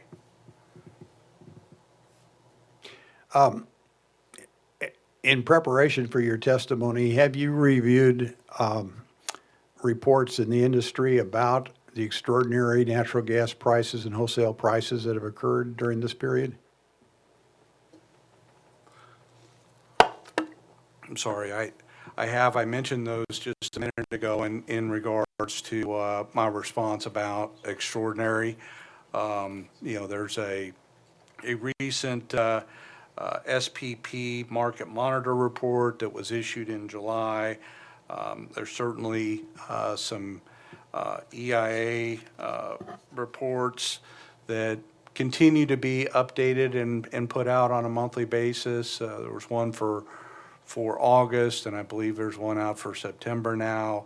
A long story short is a lot of discussion about the extraordinary impacts on natural gas prices and power prices of the current supply constraint issues that have persisted since Winter Storm Uri, have persisted during the hot summer, have persisted as the war in Ukraine has gone on and put stress on the world markets. A lot of factors in a lot of reports across the industry that lead to discussion of these being extraordinary fuel and purchase power times as opposed to just a run-of-the-mill, it's what everybody is incurring. We're almost done, Mr. Ives, but on page 28 of Ms. Mannel's rebuttal, she alleges that if the commission approves the company's deferral request, the PISA rate caps will be rendered meaningless. Do you agree with that? No, I entirely disagree with that. I think the PISA statute pretty clearly says that the implications of rate adjustment mechanisms, such as the fuel adjustment clause, shouldn't drive to performance penalties on PISA caps. The PISA caps should consider the effects of what's going on as a result of implementing and adopting PISA, which is making incremental investment in the state, in the utilities, and the implications of doing so. They're not meaningless. They'll still be there and operating to cover the costs that they were intended to address, which is even further bolstered by the updated legislation for PISA that makes that very specifically so. But the in effect legislation for this time, nonetheless, is still very clear that fuel and purchase power cost should not have implications to that compound annual growth rate. Well, just so the record is clear, what were those PISA caps? What kind of costs were those intended to address? Well, in general, they were put in place because the legislation provides for an incentive for the utilities in the state to invest in needed infrastructure improvements for the service to customers, including the ability to add grid modernization and add investments. That's what the legislation is entirely intended to address, and it provided a cap framework to make sure that that was being done responsibly and in a way that wasn't going to overly burden customers. The cap certainly addresses all components of rates to customers in the current in effect PISA legislation, but has the allowance in the 1655.5 to ensure that the effects of fuel and purchase power through a rate adjustment mechanism are not considered in exceedances to those caps. Since the company elected PISA in 2018, what percentage of the increases or changes in rates that have occurred would be due to fuel and purchase power? With the consideration of Exhibit 3, over 100% will be due to fuel and purchase power. Okay, now based on the most recent information available from the rate case, which I'm talking about the settlement and the true-ups, what is your current best estimate of the amount of fuel and purchase power costs that will need to be deferred in this case to prevent the company from breaching its statutory cap and to minimize the amount of the fuel and purchase power costs that are deferred in the PISA regulatory asset? Yeah, I hate to have to do this again, but once again, this is way outside the scope of what anybody said in rebuttal. I mean, Being a member of the TAP. All right, someone needs to mute. This is in response directly to their their position that all 31 million should be deferred. where in testimony is that question responding to? That's responding to direct testimony of staff witness that the deferral should be 31 million. First of all, there is no direct testimony of staff witness. I'm sorry, the rebuttal testimony. You're right. Mr. Kleiser, I'm going to overrule your objection and allow it. Yeah, so I alluded to this earlier anyway. I just didn't give the value, but I said the deferral would be less coming out of the rate case than the way we calculated the 31 million at the time we made the July filing. So this will hopefully help put some scope to that. If you just looked at the Exhibit 3, you replaced the 56.1 million with the 42.5, and you looked at what the differential would need to be. We would need about $11 million deferral to stay under the PISA caps as a result of 1655.5. If you went on from there and you considered Evergy's positions on the remaining issues that the commission's litigating, so if we prevailed in the positions that we advanced, that number would move to a need for deferral to about $19 million. So to do the deferral right, getting the final information from the commission order, identifying the amount that's necessary to just keep us under the cap due to deferring fuel and purchase power cost, and not have an exceedance of the 3% compound annual growth rate, that 31 should likely be in the range at conclusion of the commission's order, somewhere between 11 and 19 million. Is it correct you won't know the exact amount until the rate case order has been issued? That's correct. If the commission accepted the recommendations of staff and public counsel in this case, what could be the financial impact upon Evergy Missouri West?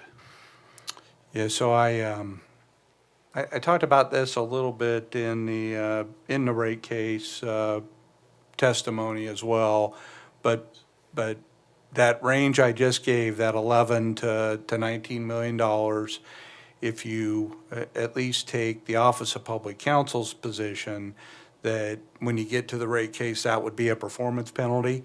That means we would not have the opportunity to recover 11 to $19 million that otherwise would be demonstrated to be appropriate to be ordered out of the rate case by commission order. And it would be solely because we have had extensive impacts from fuel and purchase power.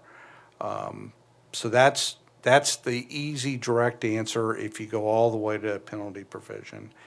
If you don't do a deferral in this FAC case, but you determine that the impacts in the rate case are a result of fuel and purchase power and the commission wanted to make a deferral in that case, it gets more complicated, but I think you would defer by reducing the rebase cost in the rate case to stay under that cap, that same 11 to $19 million. But then what happens is you're having larger FAR accumulation period impacts coming out of that case because you've artificially lowered the rebase amount. And the impact of that would at least be 5% of every 6-month accumulation period times that 11 to 19 million dollars would be an impact to the company that you wouldn't have if the commission makes a deferral in the FAC proceeding. Judge, with that, I think that's the last of the questions I have on Sir rebuttal. I would move for the admission of Exhibit Number 3, and I would tender the witness at the appropriate time for cross-examination. All right. Are there any objections to the admission of Exhibit 3? All right.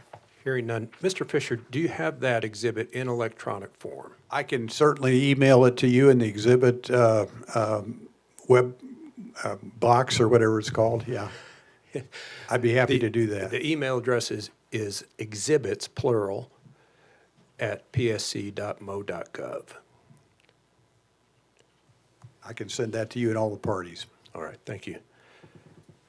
All right, let's, all this talk about Kegers makes me want to take a break.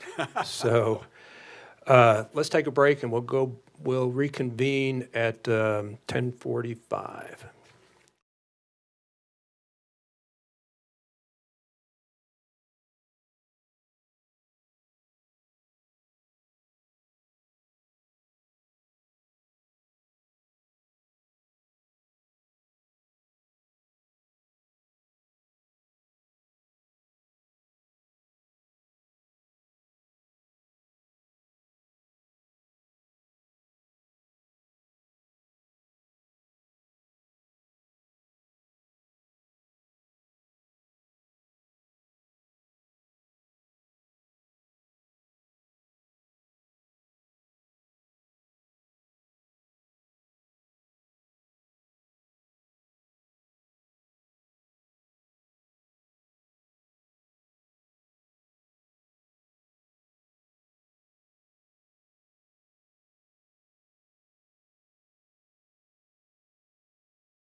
All right, I am not sure that I admitted Exhibit 3, so if that was the case, then Exhibit 3 is admitted. And Mr. Fisher, Mr. Steiner, do you have any other witnesses? No, Judge, that's all we have. All right, at this time. All right, Ms. Aislinn, call your first witness. Staff calls Brooke Mastrogiannis.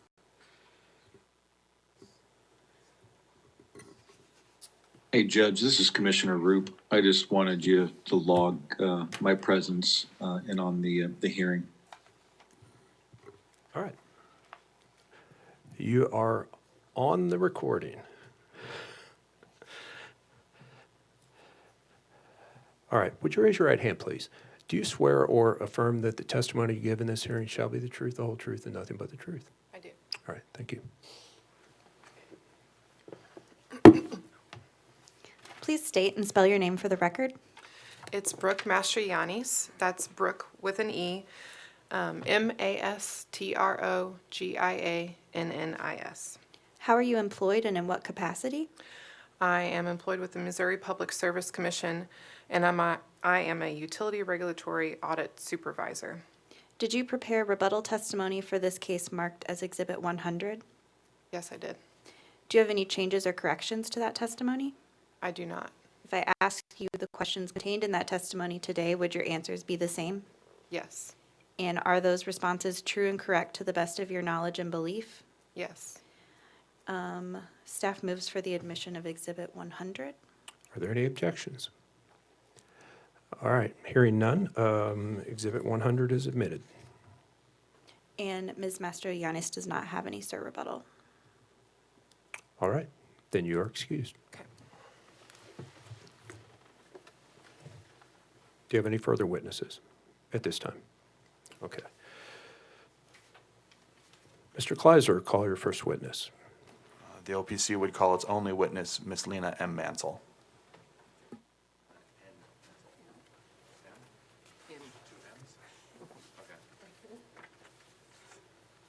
All right, Ms. Mantle, would you raise your right hand, please? Thank you. Do you swear or affirm that the testimony you give in this hearing shall be the truth, the whole truth, and nothing but the truth? Yes, I do. All right, thank you. Ms. Mansell, could you please state your full name and spell your last name for the record? My name is Lena, Lena M. Mantle, Mantle. And by whom are you employed and in what capacity? I'm employed by the Office of the Public Counsel as senior analyst. And your contact information can be found in your testimony that was filed, or that has been pre-filed in this case, correct? Correct. Which actually leads me to my next question. Did you prepare or cause to be prepared testimony for this case that has been pre-marked Exhibit 200, the rebuttal testimony of Lena M. Mansell? Yes. And do you have any corrections you would like to make to that testimony? No. And if I were to ask you the same questions that were posed in that testimony today, would your answers be the same or substantially similar? Yes. And are those answers true and correct to the best of your knowledge and belief? They are. All right. Your Honor, at this time, I would move to admit Exhibit 200, the rebuttal testimony of Lena M. Mansell, P.E. Are there any objections? Hearing none, Exhibit 200 is admitted. I'm going to proceed through sir rebuttal. Go ahead. Ms. Mansell, on page 5, lines 16 through 18, Ms. Mastrogiannis states that Ameren, Missouri, and Liberty have also experienced increased fuel and purchase power costs. Do you agree with her?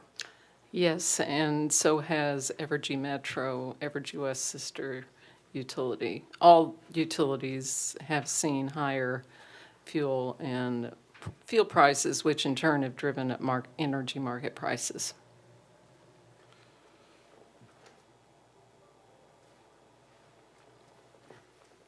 Has any other Missouri utilities included a future rebasing of fuel and purchase power costs in their calculation of an overall average rate increase for the No. FAC?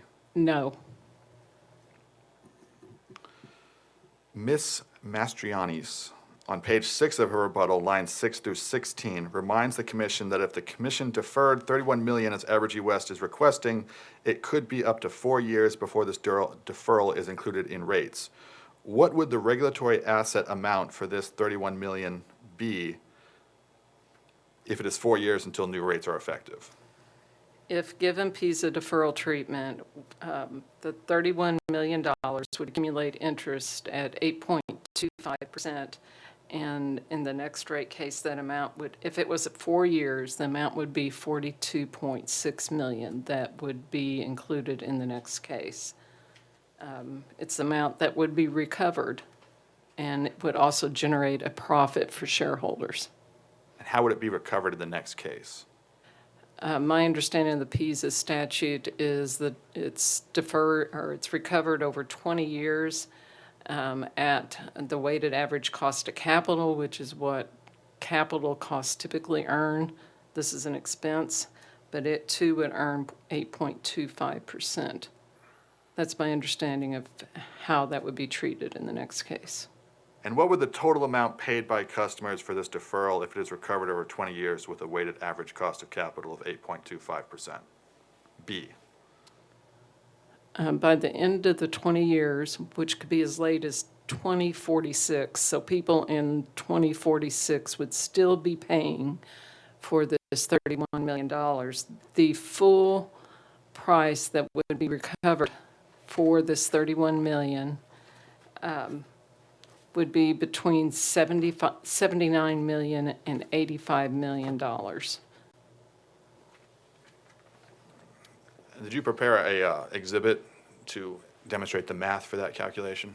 Yes, I did. Your Honor, I'd like to mark an exhibit. It should be 201. I will hand out copies now.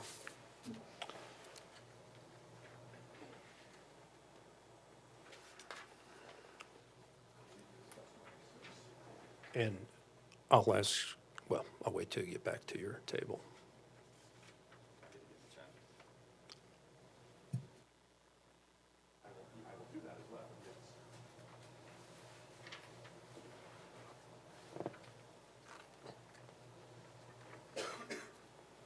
All right, Mr. Kleiser, we spoke a bit at the bench. Is that exhibit something that you can email? I can exhibit, I can email this exhibit, yes. I cannot do it from where I'm sitting. I will need to go back to my office, but I will email it to you at the earliest possible opportunity. All right. And to the exhibits at psc.mo.gov? Exhibits at psc.mo.gov. All right, thank you. Ms. Mansell, this is the exhibit that supports the testimony you just gave regarding the amount that would be recovered over the 20-year period at 8.25%, correct? Well, you didn't give me a copy.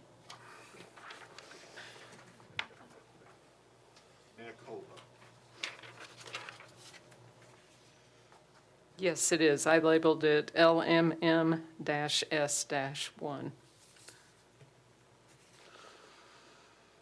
The top part of that, the table here is the 20-year cost recovery with the rate case that cost is put in being 4 years out.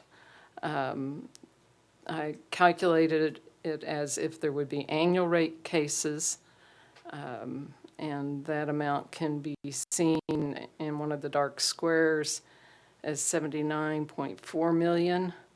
That would be the total cost, the $42.5 million, and then 36 million, almost 37 million in interest that would go to Evergy. Below that is a calculation as if there were rate cases every year or every 4 years, and the second box with the 84.7 million is the sum of what customers would pay across if there was rate case every 4 years. If I understand correctly, then deferring this amount would more than double the cost ultimately recovered from customers. Yes. What would be the impact if the commission just delays the recovery until the next FAC rate case change as recommended by staff? That can be seen on that same exhibit and labeled deferral to next FAR. And what I used there was, with the FAC, the short-term interest rate is used. I took the last, short-term interest rate that I could find, I think was, it was 0.11. That would be a monthly interest rate. So it's about a little over 2% annually, as compared to the 8.25 that it would receive under PISA deferral. And so I applied that amount, the 0.11%, over, looks like 5 months, to get 31.17 million. And that's what staff is requesting. They're saying if it is deferred. That is not their position. Their position isn't that it should be deferred, but if it is, it should be deferred until the next FAC rate change case. I think you might have used a double negative there. So just to clarify, what is your understanding of staff's position? If the commission says an amount should be deferred, that it should be recovered in the next FAC rate change case, which should be filed in February, I believe, January. Brooke told me January. So that amount would earn interest at the short-term interest rate, which is a lot less than the weighted average cost of capital. All right, and while the OPC's position is that there should be no deferral, would you agree with staff in the event a deferral is ordered, that is how it should be treated? Yeah.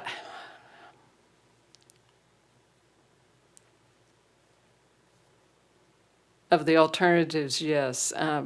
When you put it in the next FAR filing, that's fuel adjustment rate filing, there's likely to be an amount that's as large as what we are seeing in accumulation period 29 and 30.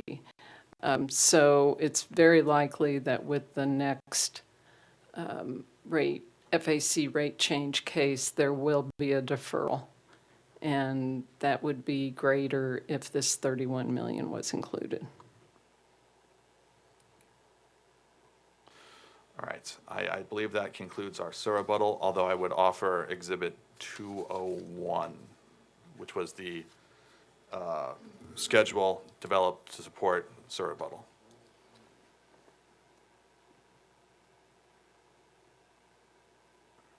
All right, and it does not have any kind of heading, but it does.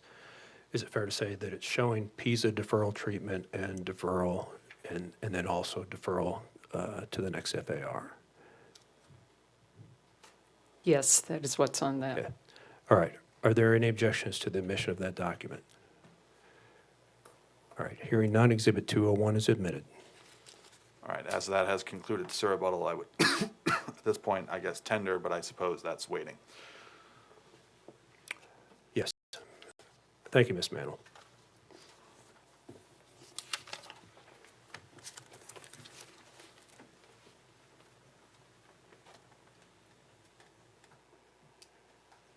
All right, so we're at the point where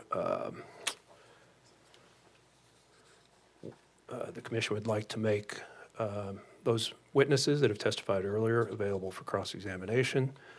Mr. Ives, would you take the stand again? Thank you.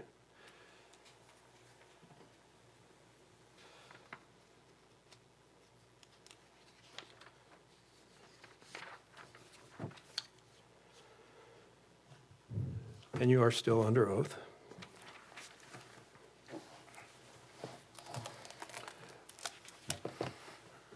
Is it Aislinn or Aslin? Aslin. Aslin. Ms. Aslin, go ahead. I have no questions. All right. Mr. Kleiser. Only briefly, I believe. I always have to check. Good morning, Mr. Ives. Good morning. You testified on Sir rebuttal very briefly, kind of related to your interpretation of the statute in question, and I appreciate that obviously the parties have a different interpretation of that. Just out of quick question, you're not an attorney, correct? I am not. Are you familiar with the canons of statutory interpretation? I'm sorry, I missed that word. Can you say it again? Are you familiar with the canons of statutory interpretation? I am, without being an attorney, I am generally familiar of the concept, and I would just say, even though I'm not an attorney, I am responsible as the Vice President of Regulatory for at least making policy determinations and interpretations for Evergy, in consultation, obviously, with my legal team. But So are you familiar with the phrase expressio unis est exclusio ulterius? And I'm probably mispronouncing the Latin there a bit. you probably are beyond my scope of Latin. Or also known as the negative implications canon. I have heard of it. Did you apply that in making your interpretation? You know, I obviously did not interpret this thing on my own. I worked with my legal team and with folks in the regulatory department, and you know, we obviously will brief our rationale for why we believe what we believe on that interpretation. Thank you. I have no further questions. Thank you. Thank you. All right. Are there any questions from the commissioners?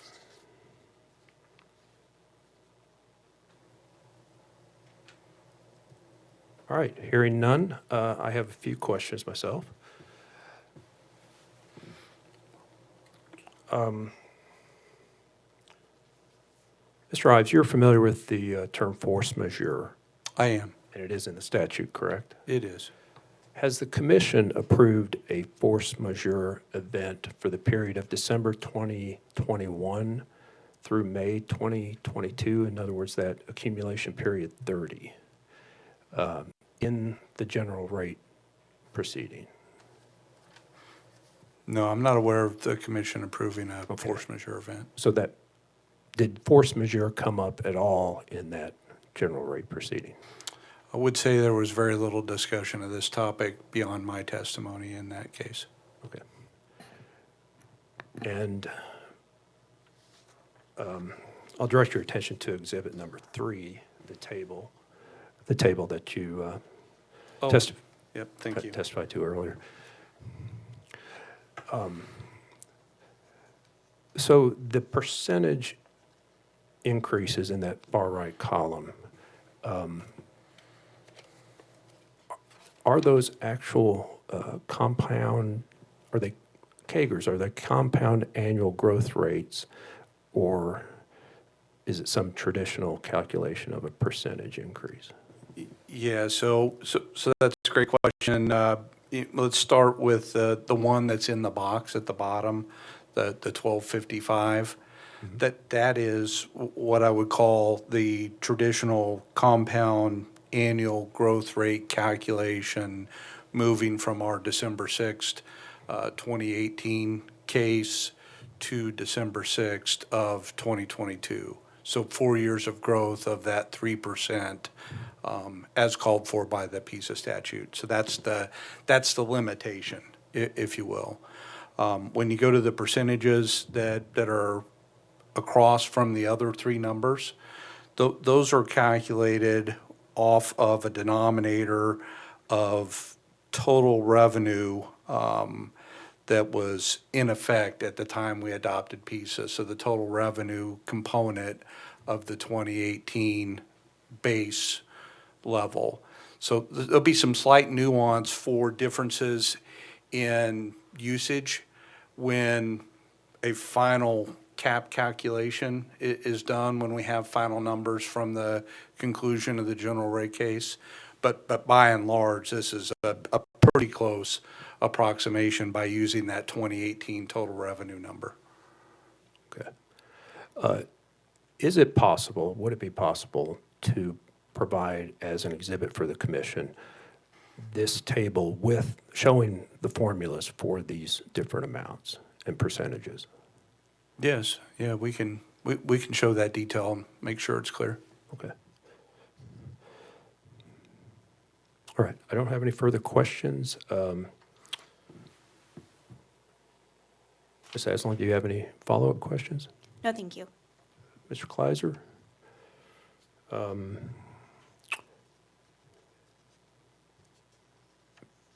Any redirect?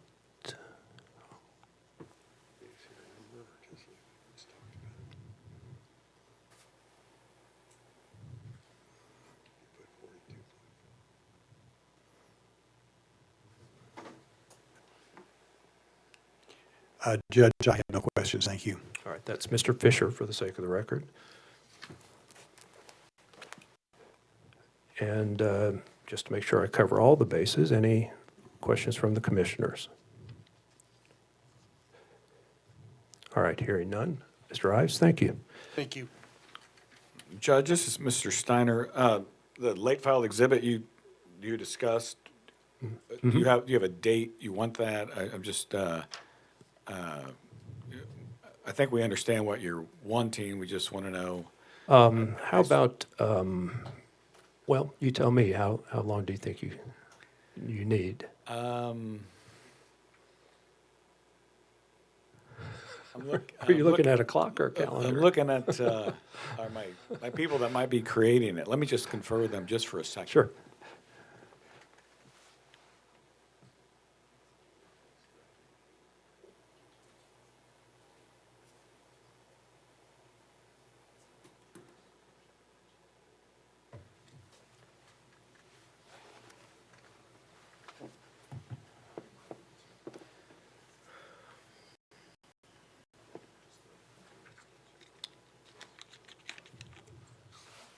Thanks, Your Honor.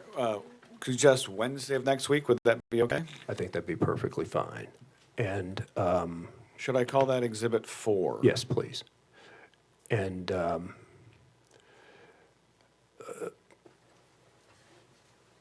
as far as, do the other parties need an opportunity to object to that, or? I would request the opportunity, although I don't expect to object. Okay. Then how about objections within 24 hours of the filing? That is doable. Okay.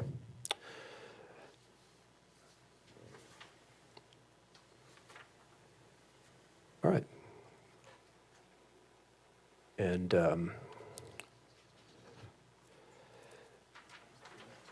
staff witness, Ms. Mastroiannis? Yes. She is on the stand for cross-examination, and you are still under oath. And so, Mr. Kleiser, do you have questions for the witness? I do have a few. Do you happen to have a copy of Ms. Mantle's testimony? Yes. The rebuttal in this case. There's only the one, yep. Can you turn to page 5? Okay, I'm there. So on page 5, between lines 9 through 19, Ms. Mantle has included a section of statute. That would be 393-1655.3. Do you see that? Yes.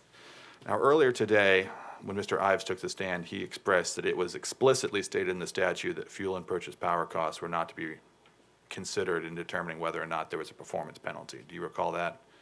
Yes. Can you tell me, is the words fuel and purchase power found in that section of statute? I do not see those words. Would you agree with me that the statute in general only speaks to the difference between the electric corporation's average overall rate and the rate that was in place at the last case immediately prior to the election of PISA? Yes, that's my understanding. And you would agree with me that fuel and purchase power costs would be part of a company's overall average rate? Yes. If you flip the page over to page 6, there's 393-1655.5. Do you see that? Yes. Would you agree with me once again that if I were to read through that section of statute, the words fuel and purchase power do not actually show up? They don't show up, but it does mention section 386.266. Well, that's okay. I'm going to get into that in a second. Okay. But you agree with me that they don't show up, those words don't show up in that statute? Correct. All right, so let's talk about 386.266, since you mentioned it. You would agree with me that that's the provision of the statute that allows for recovery of what is commonly known as the fuel adjustment clause. Yes.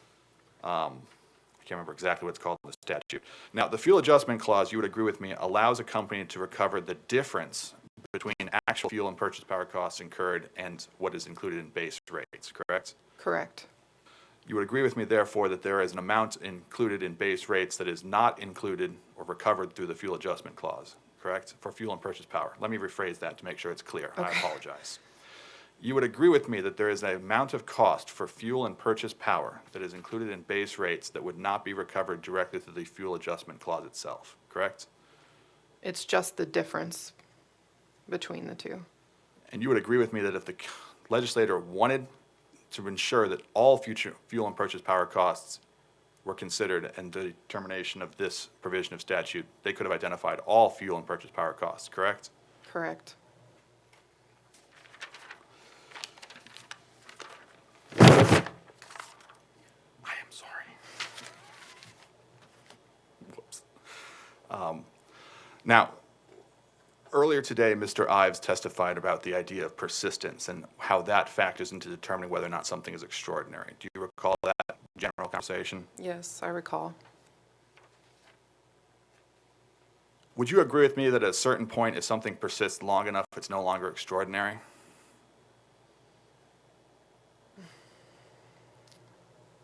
Can you rephrase that question?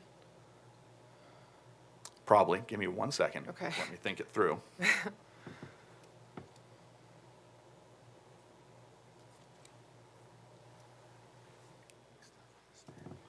The longer cost persists, the more normal it becomes and less extraordinary it is considered. Yes, I would agree with that. Let's consider, for example, the situation in the Ukraine. Have you followed the Ukraine-Russia war at all? Not very, I mean, not fully. I'm aware of it. Are you aware of any reason to assume that it's going to end anytime soon? No, I would not know the answer to that.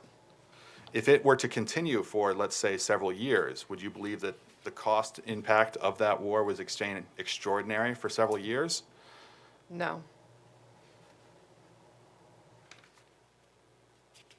Is it extraordinary for economic cycles to occur that include inflationary trends up and down?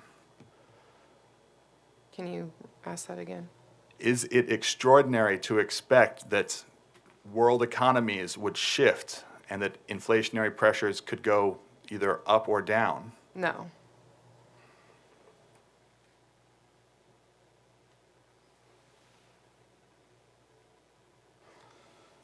Based on your testimony, you do not believe that the fuel and purchase power costs, let me be specific, that were incurred by Evergy West during the 30th accumulation period would be extraordinary, correct? Yes, I do not believe they're extraordinary.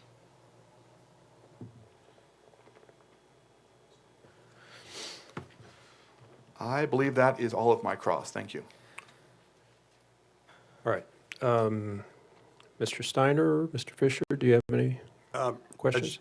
Mr. Fisher, for the record, if the company is about to exceed the statutory cap under PISA due to the operation of a rate adjustment mechanism approved by the commission, is it your understanding the company is required to defer an amount of fuel and purchase power into a regulatory asset to keep from exceeding the statutory caps under the PISA statute?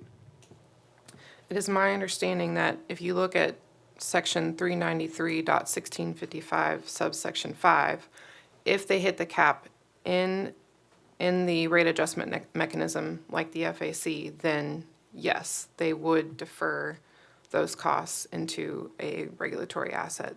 But in this scenario, they are not hitting the cap in the FAR. And that's because the commission hasn't issued the rate case order, right? That's correct. It wouldn't be issued till, the effective date would not be till December 6, 2022.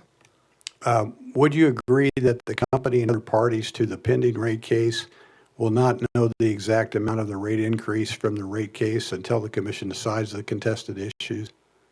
I would agree with that. Are you aware the staff has entered into a stipulation suggesting a $42.5 million increase would be appropriate for West with some adjustments depending on how the commission rules on the contested issues? Yes, I'm aware.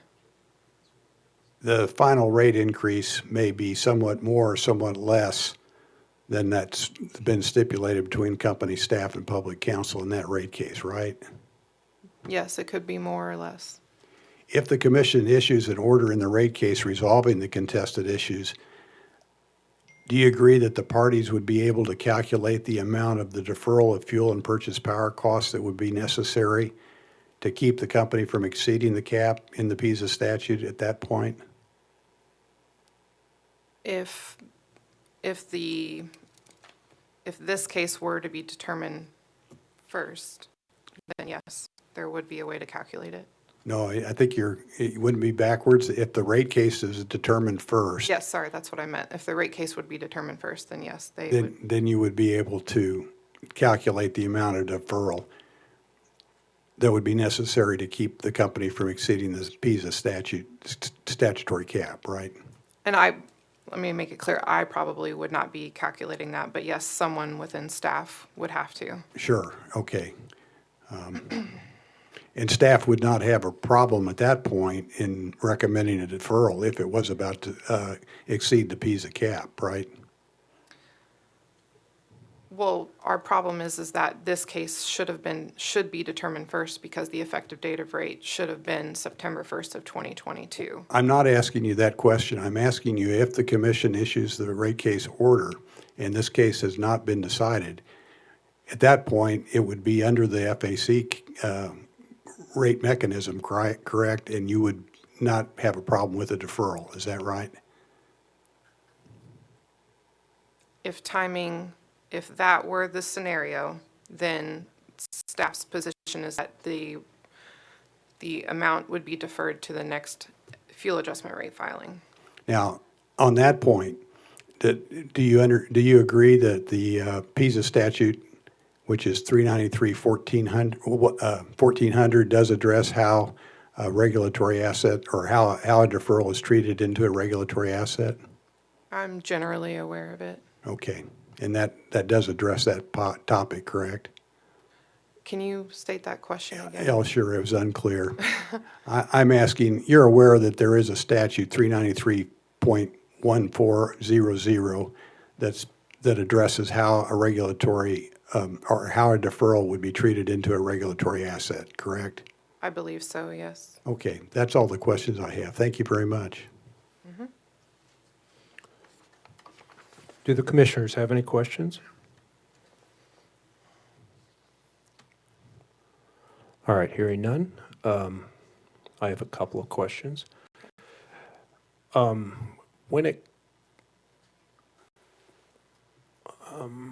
see, if we go back to accumulation period 28, did you contribute to staff's recommendation and the memorandum that accompanied that recommendation that was filed on August 2nd, 2021?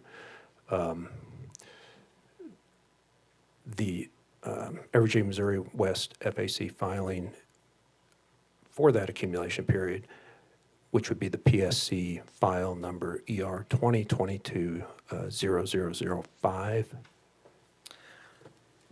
I'm not sure if my name was on that, but I do know I contributed to it. Okay. And if you recall, well, do you recall, did that recommendation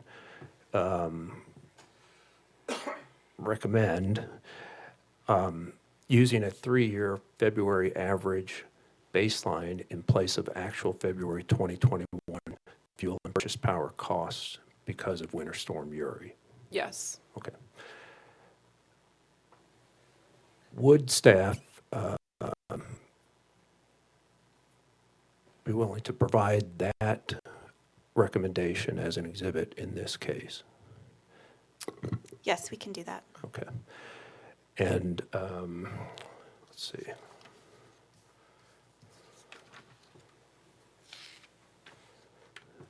That would be Exhibit 101, correct?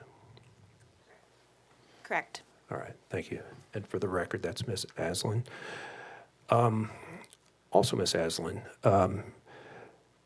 Ms. Mastroiannis's rebuttal testimony has a schedule BMM-R3, and on page 7 of that schedule, which would be the second last page of what was filed, there is a reference to an attachment A that includes 3 charts providing a summary of Evergy, Missouri West, I assume speaking of accumulation period 30 FAC rate adjustment filings. There is not an attachment A filed. Is that something that can be filed to complete that rebuttal testimony filing? Yes. I didn't know what to call it. All right, thank you.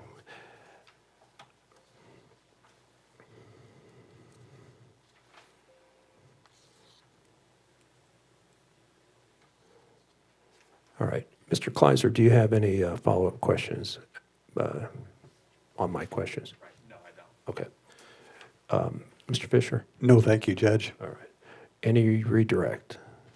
Just a couple questions. Do you recall counsel for Evergy asking what staff would recommend if the rate case order was issued before an order in this case? Yes. And what do you state that staff's recommendation would be in that instance? If that were the instance, then if timing were the issue, then staff's recommendation would be that this deferral of the 31 million would be included in the next fuel adjustment rate filing. Is that staff's recommendation in this case? No, it is not. What is staff's recommendation in this case? Staff's recommendation in this case is to include the full fuel and purchase power adjustment in this FAR filing for AP 30. Okay. Thank you. No further questions. All right. Mr. Kleiser, any follow-up? Mr. Fisher? No, thank you. All right, thank you. Thanks.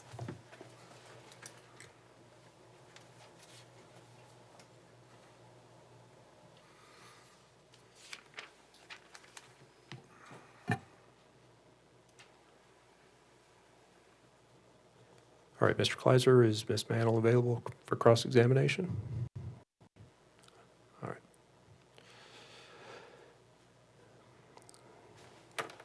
And Ms. Mantle, you are still under oath. So, Ms. Aslan?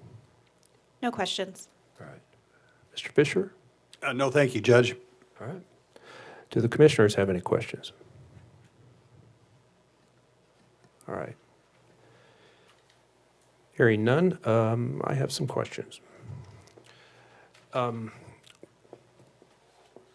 it comes to extraordinary costs, does the commission typically consider extraordinary costs in accounting authority order requests? That is the typical for extraordinary cost, yes. Has the commission set any criteria for the financial impact that an extraordinary event should have on the utility's financial position? I believe the USOA, Uniform System of Accounts, may have a guideline, and there has been a percentage of revenues applied, but that is not consistent. The commission has I started with the commission in '83, and I can't say I'm familiar with every AAO since then, but The guidelines the commission goes by varies from instance to instance. When it comes to force majeure versus extraordinary, in your opinion, or in public counsel's opinion, what is the difference? And if I remember correctly, the PISA statute talks about how force majeure should be handled. Force majeure could be the reason that a accounting authority order was issued or granted. I don't ever remember the commission declaring a force majeure. Typically, it's a supplier or that states there's a force majeure is what I've seen mostly. I do not recall the commission ever stating there was a force majeure.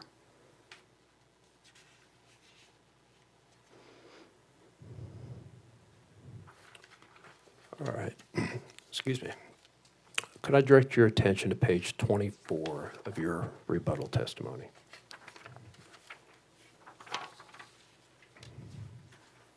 Okay. You refer to an interest rate of 8.25% for the PISA deferral.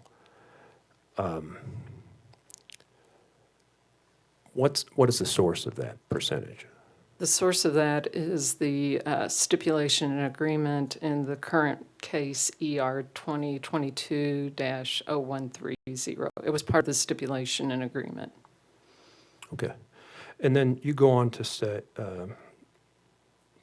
the interest rate for extraordinary costs would be set by the commission and could be as low as 0. What do you mean by that? These costs are expenses. They do not typically earn a return for the utility. And in that case, the interest rate is 0. That would be very unlikely. I believe our office would recommend an interest rate comparable with the bond rate for the length of recovery. So if a recovery was set for 4 years, it'd be the interest rate of a 4-year bond. Recognizing that, wanting to keep the company whole, but also preventing shareholders from earning a return, which the 8.25 provides a return for shareholders. We do not believe shareholders should earn at customers' expense for an extraordinary expense.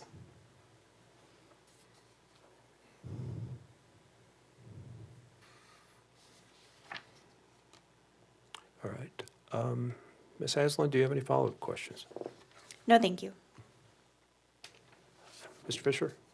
No, thank you, Judge. All right. Mr. Kleiser, any redirect? Hopefully brief. All right, you were just having a conversation with the judge regarding the interest rate for an extraordinary expense.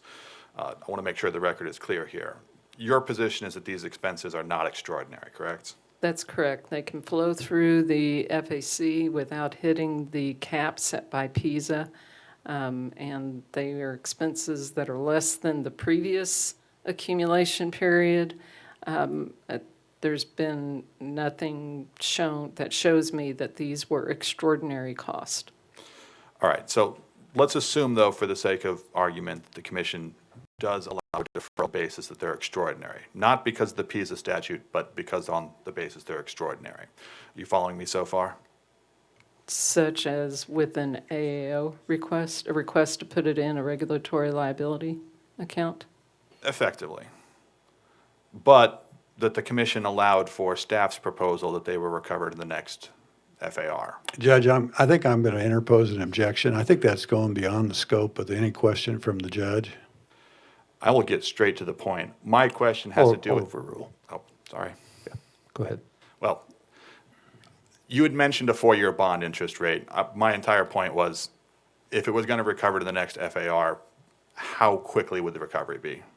It would be 12 months, and until that went into the FAR, it would only accumulate interest at the short-term interest rate is set out by 386,266 for FAC cost. Right, that was my only question there. The only other question I had, when it comes to extraordinary costs, you were asked a question from the bench about when it comes to extraordinary costs, do you look at an AAO, for example? Do you recall that line of questioning? Yes. Now, the FAC statute itself has a provision that requires the company to identify extraordinary costs being deferred as part of its filing. Do you recall, or are you all familiar with that? The statute does not have a provision. The Commission's FAC rule has a reporting condition that if there was extraordinary costs that were not included in the FAC, that the company should report that to the Commission. And did the Evergy West report these costs as extraordinary pursuant to that rule? No, they did not. All right, that was my only question. Thank you very much.